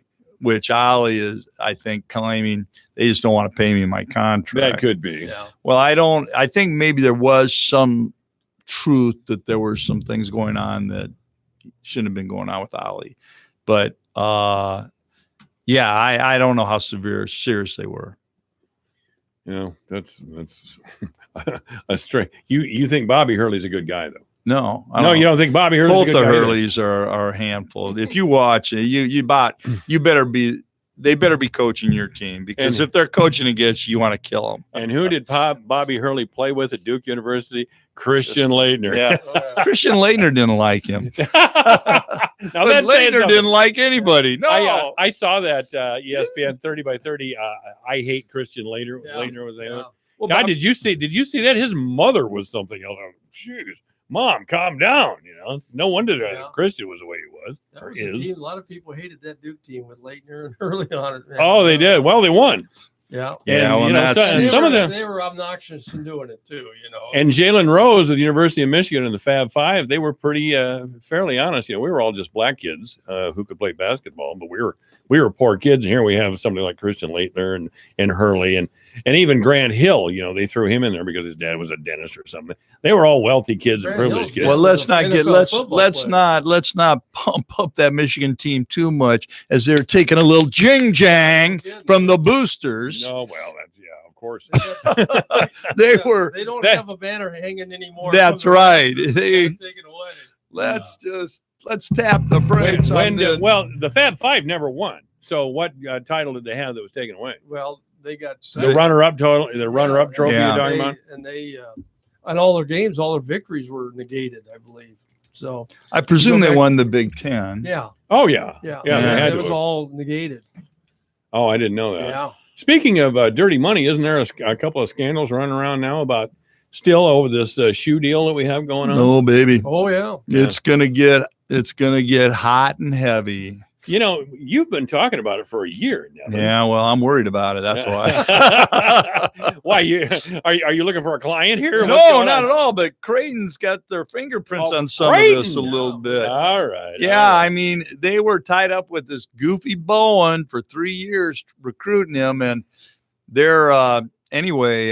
It just came out. Well, I hate to get into this, but they're one of their assistant coaches, Preston Murphy, who I know well, is a heck of a good guy, but he's been put on administrative leave because of an incident where they claim he was paid $6,000 by an agent to refer any players that might go pro to this particular agent. They don't like that, do they? Well, it's funny. I don't know that it's against the law. I still struggle with this, but it is against an NCAA rule I read where you cannot, if you're employed by the university, you cannot accept money from outside sources, specifically in coaching. You can't without.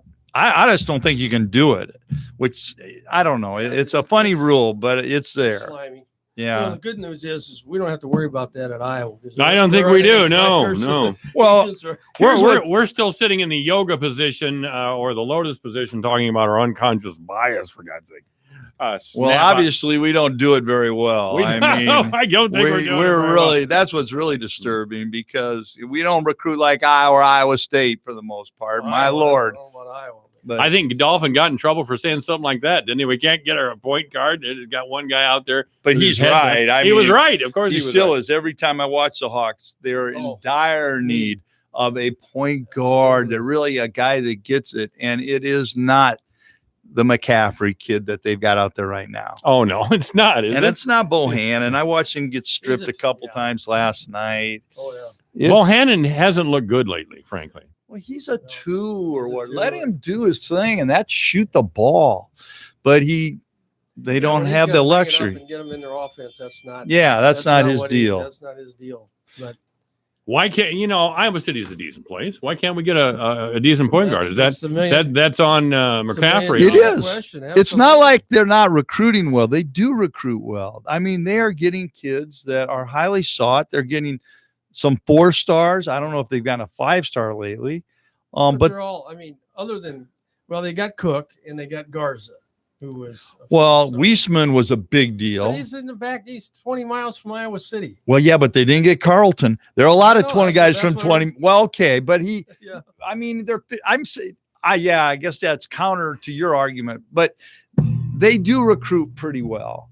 And, but it's who they recruit. It doesn't look like they have a plan. Yeah. You have to find a point guard in today's game, and they're not easy to find. I will grant you that. They're not, frankly.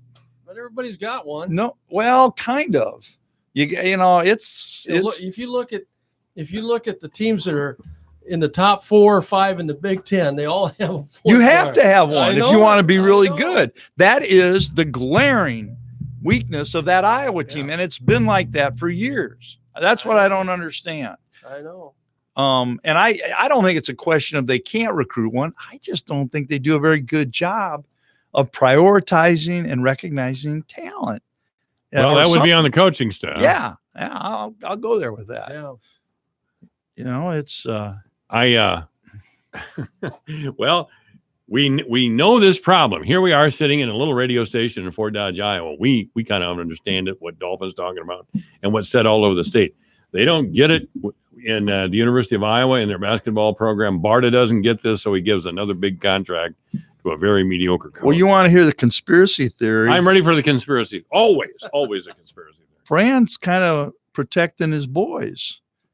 He wants his kid being the point guard. Yeah, that's all right. that's And he's got another one coming up, Patrick McCaffrey, but he is having a real tough time being a coach as opposed to a dad when it comes to these things. Well, gee, that would be unusual at the University of Iowa since Brian Ferentz is an assistant under his dad, and we have a nepotism rule. But Brian isn't really working for the football team. Why does that bother you so much? much? It just bugs the hell out of me. Why?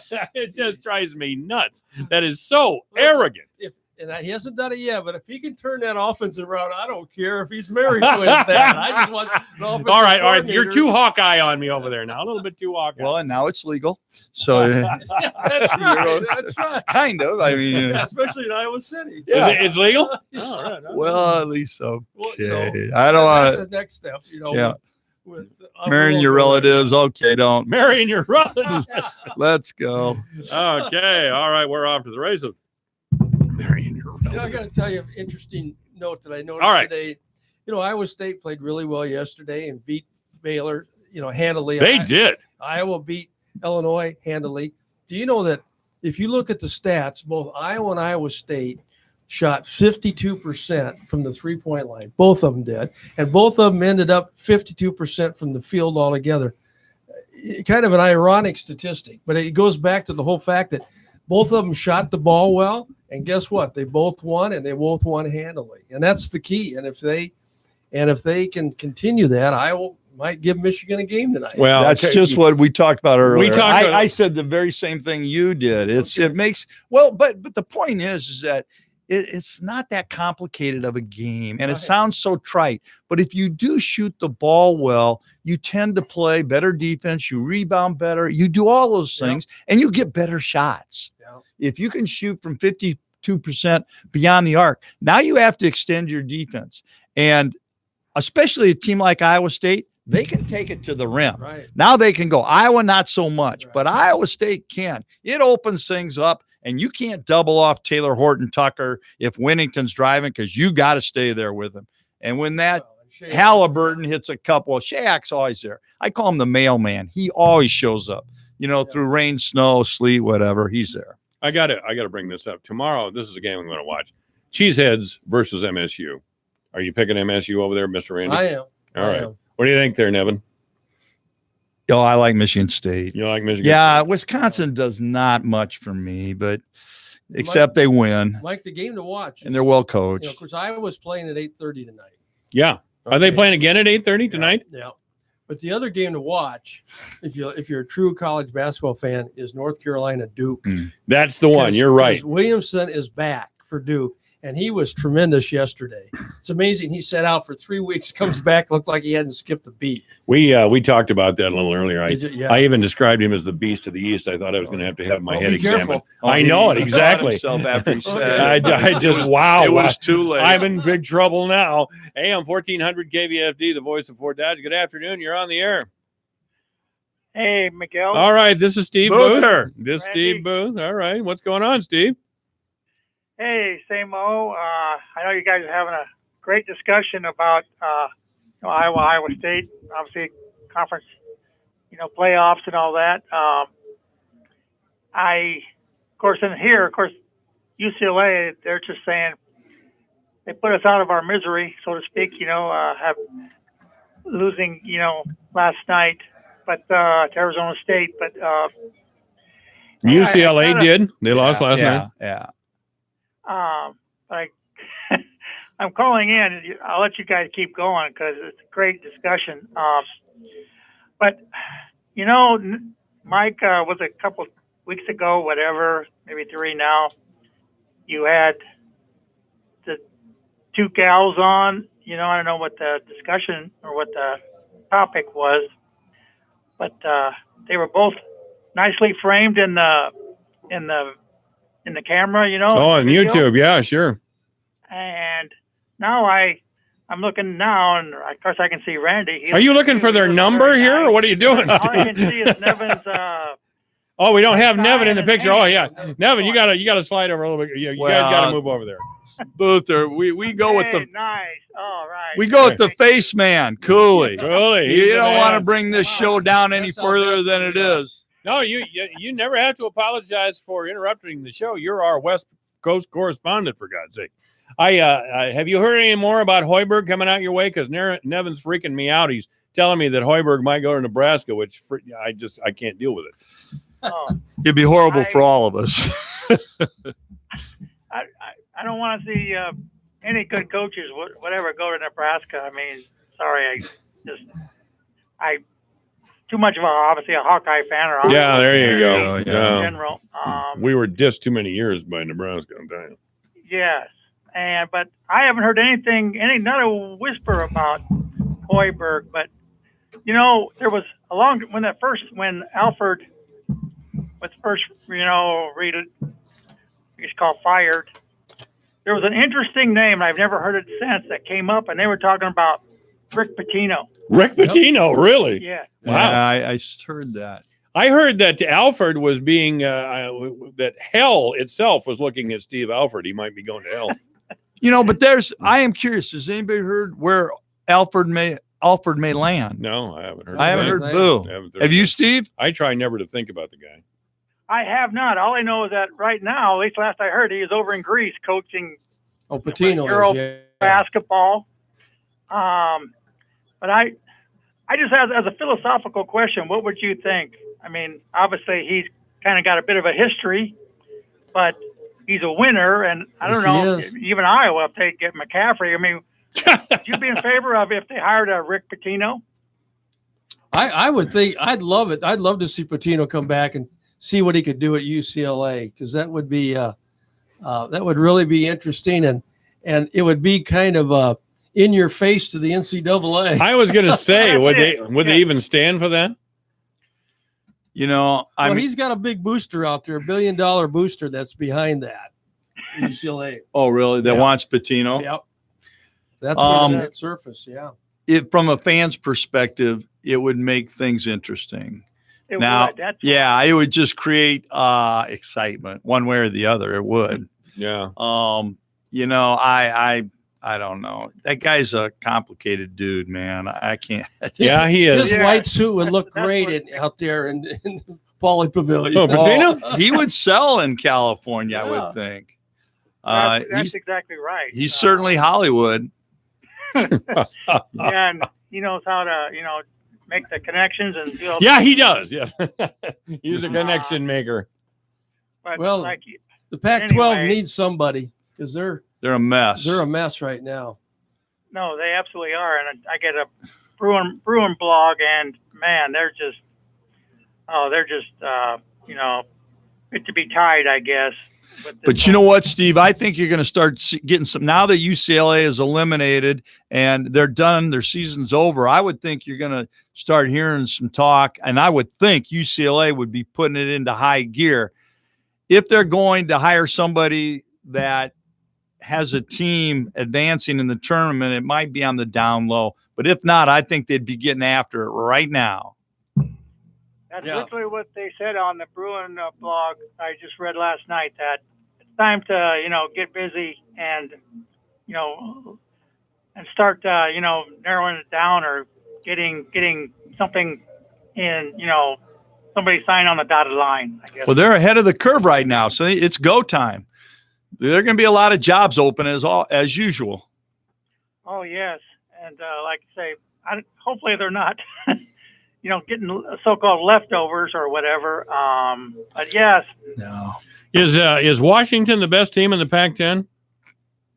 They are. As of, I think it's Washington, I think, then Arizona State. Yeah. You know what? Two teams that are going to make it. Oregon's playing real well right now. Dana's got them going again.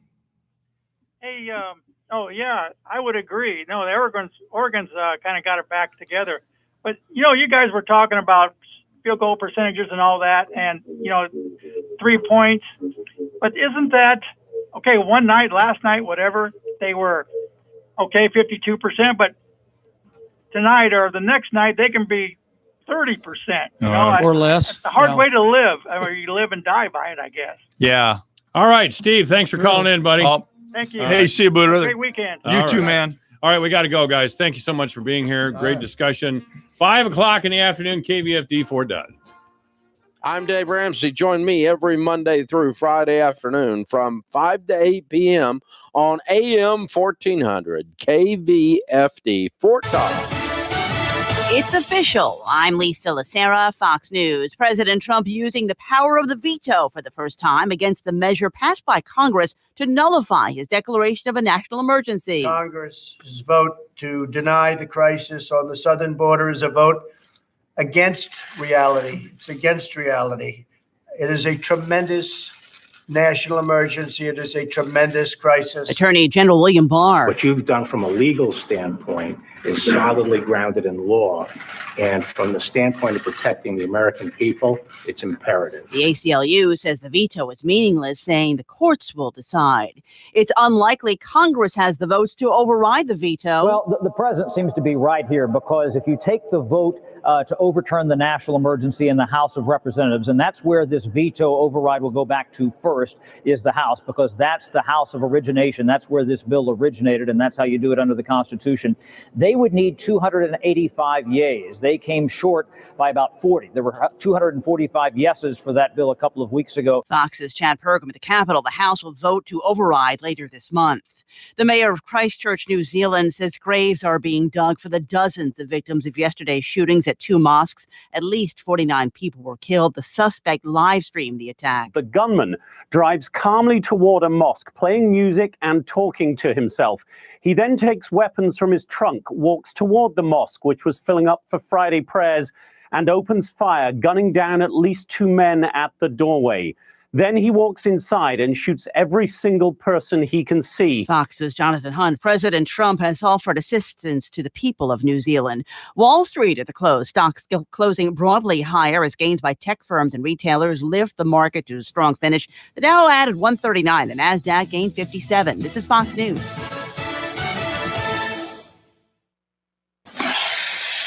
Ah, the copperhead snake. It hisses before attacking. But that's not a copperhead. That's the Sullivan's RV freshwater tank overflowing into their black one, which is backing into their vent pipe, making for a very different kind of attack. One that arrives just in time for taco night. It's wild out there. When it gets too wild, Progressive has your RV covered. Quote today at Progressive.com. Progressive Casualty Insurance Company and Affiliates. If you love them enough to listen to them practice the same song on tuba, please be done. Over and over and over and over and over, then surely you'll check NHTSA.gov/the right seat to make sure they're correctly buckled in the back seat. Sounds good, honey. Check today at NHTSA.gov/the right seat. Brought to you by the National Highway Traffic Safety Administration and the Ad Council. Your news, your town, your station.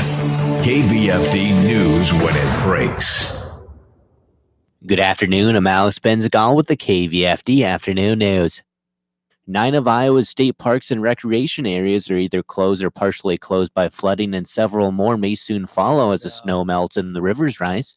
9 of Iowa's state parks and recreation areas are either closed or partially closed by flooding, and several more may soon follow as the snow melts and the rivers rise. Alex Murphy, a spokesman for the Iowa Department of Natural Resources, urges people to please heed the warning signs and barricades for their own safety if parks are shut down. In some of those areas, there's water completely over the entrance roads and exit roads to get in and out of our parks. And so at that point, the gates are closed so that no visitors can make it into those parks. The extent of damage won't be known until the water recedes, so it's unclear how long the parks may remain closed. Some could be barricaded for several days, while others may be closed for weeks if extensive repairs are needed. The forecast changes so quickly, and so some of these rising waters can come up several feet within a couple hours, and so it can catch people off guard. So that's why we do some of these full closures or partial closures, just to really be safe. The following area parks are closed: Dolliver Memorial State Park in Lehigh, Brushy Creek State Recreational Area in Lehigh. For the latest list of closures and any updates affecting state parks and recreational areas, visit iowadnr.gov.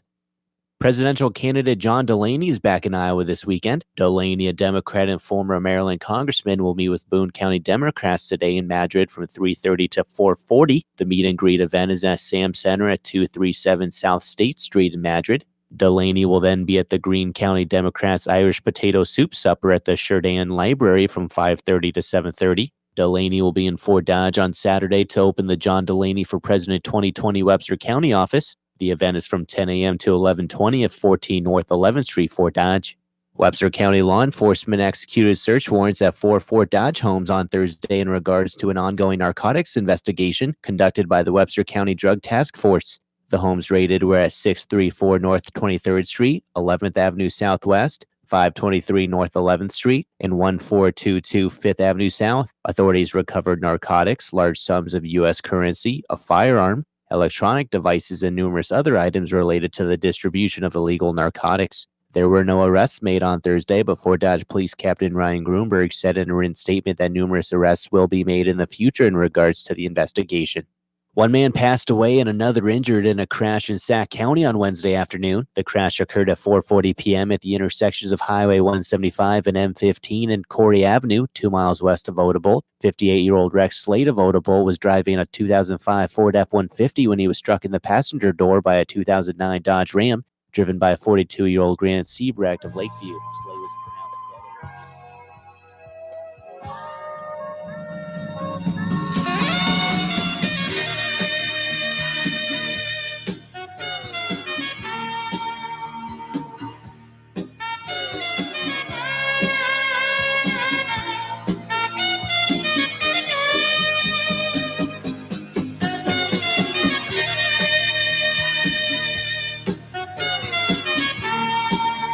Live from the headquarters of Ramsey Solutions, broadcasting from the Dollar Car Rental Studios, it's the Dave Ramsey Show, where dad is dumb, cash is king, and the paid-off home mortgage has taken the place of the BMW as the status symbol of choice.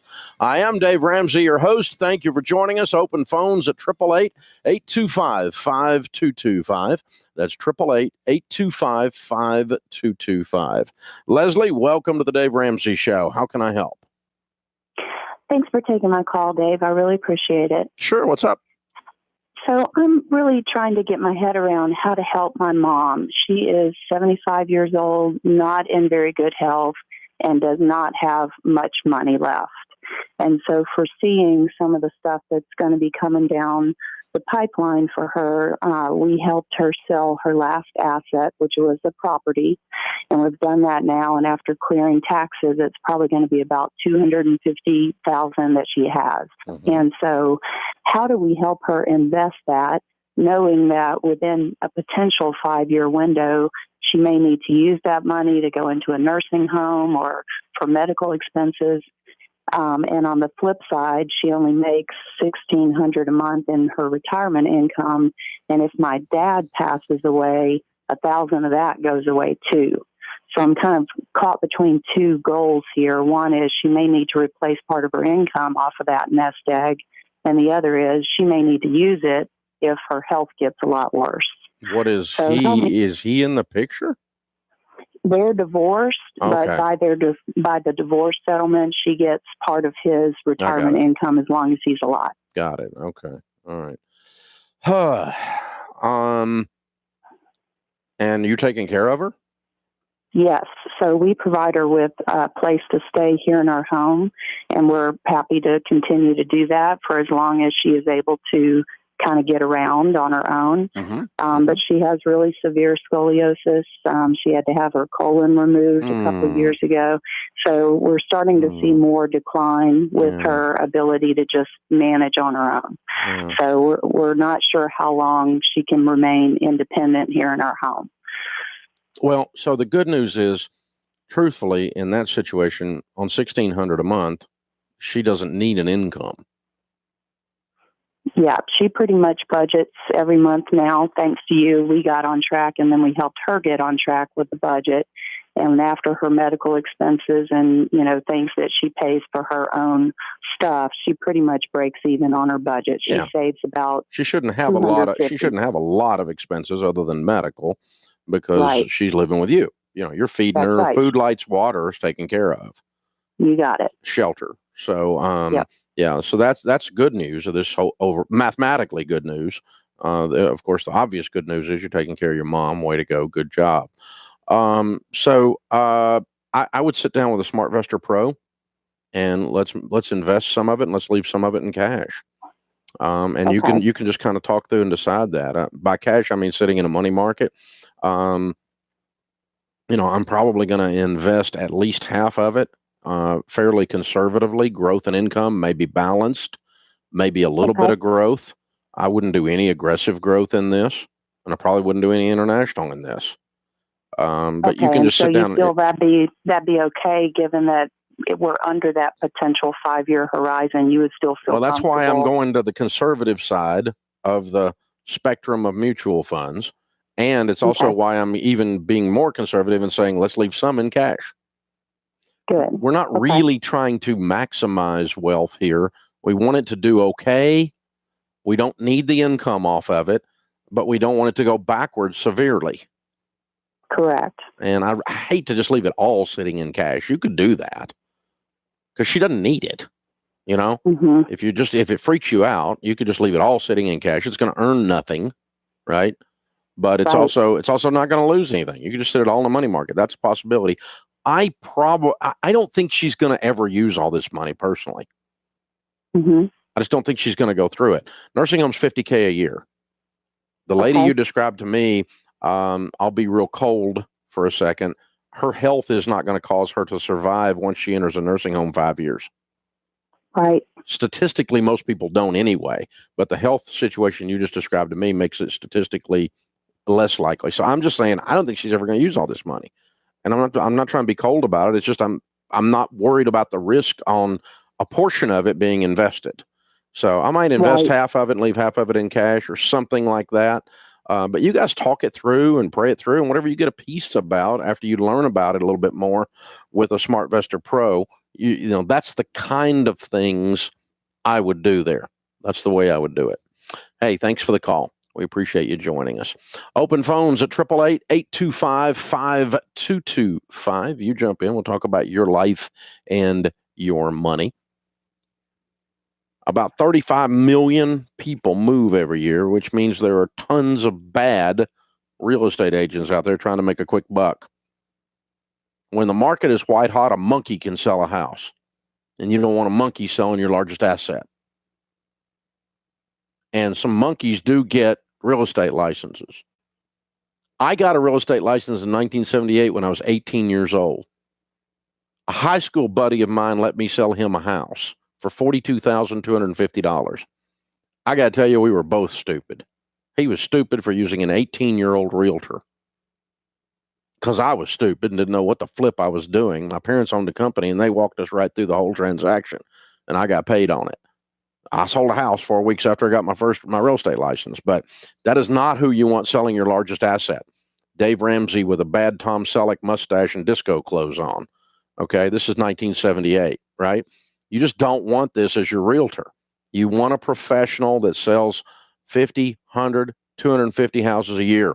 You want a high-octane, high-protein real estate agent listing your home and taking care of you if you're a buyer in the buyer transaction. So line up your move, go to DaveRamsey.com and find an agent, somebody near you that's high protein, high octane. No Tom Selleck mustaches. Remember Magnum PI? The first one, not the new one. You remember that? And no disco clothes. I'm kidding, but that's not kidding. It's what it looked like, but I'm just saying probably not going to get that today. But you don't want that. It's not what you want. It's not what you need selling your house. So just go to DaveRamsey.com. Click on ELP for endorsed local provider for a real estate agent. And by the way, a real estate agent ought to come into your house and somewhat hurt your feelings, like tell you to clean that mess up off that counter. Or maybe they'd be tactful about it. But, darling, the counter would look bigger if you removed all these items. In other words, clean up the freaking mess on your counter. Clean your counters off, right? You need somebody to tell you this stuff. If everybody says everything looks perfect, then you don't have anybody that knows how to stage a house. So you got to have somebody who knows what the flip they're doing. This is an expensive transaction. DaveRamsey.com. Click ELP for endorsed local provider.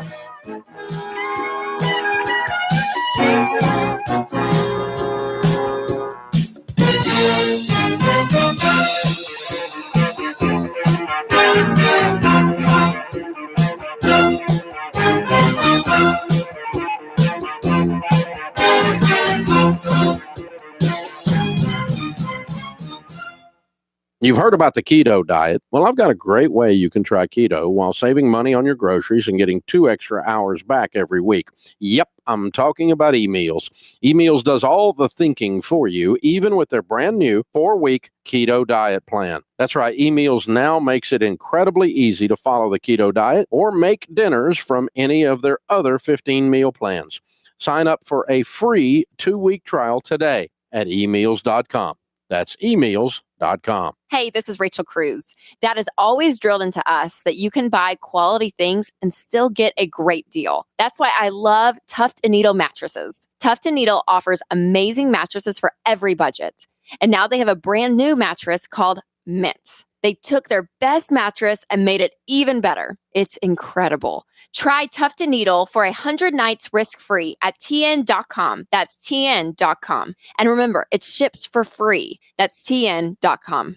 There's an emotional freedom when you finally decide you no longer want to be slave to your money. I know, I've been there, and that's why I recommend everyone goes through Financial Peace University. It's our proven plan that's helped over 5 million people take back control of their money, plan for their future, and transform their life. And I know it can help you. This stuff works. With Financial Peace University, you'll get 9 lessons to help you get out of debt, save and build wealth, and so much more, including the world's best budgeting app, EveryDollar. You can take the course online at home on your own, or you can join a local group and go through the course with others who want to win with money. And that's the best.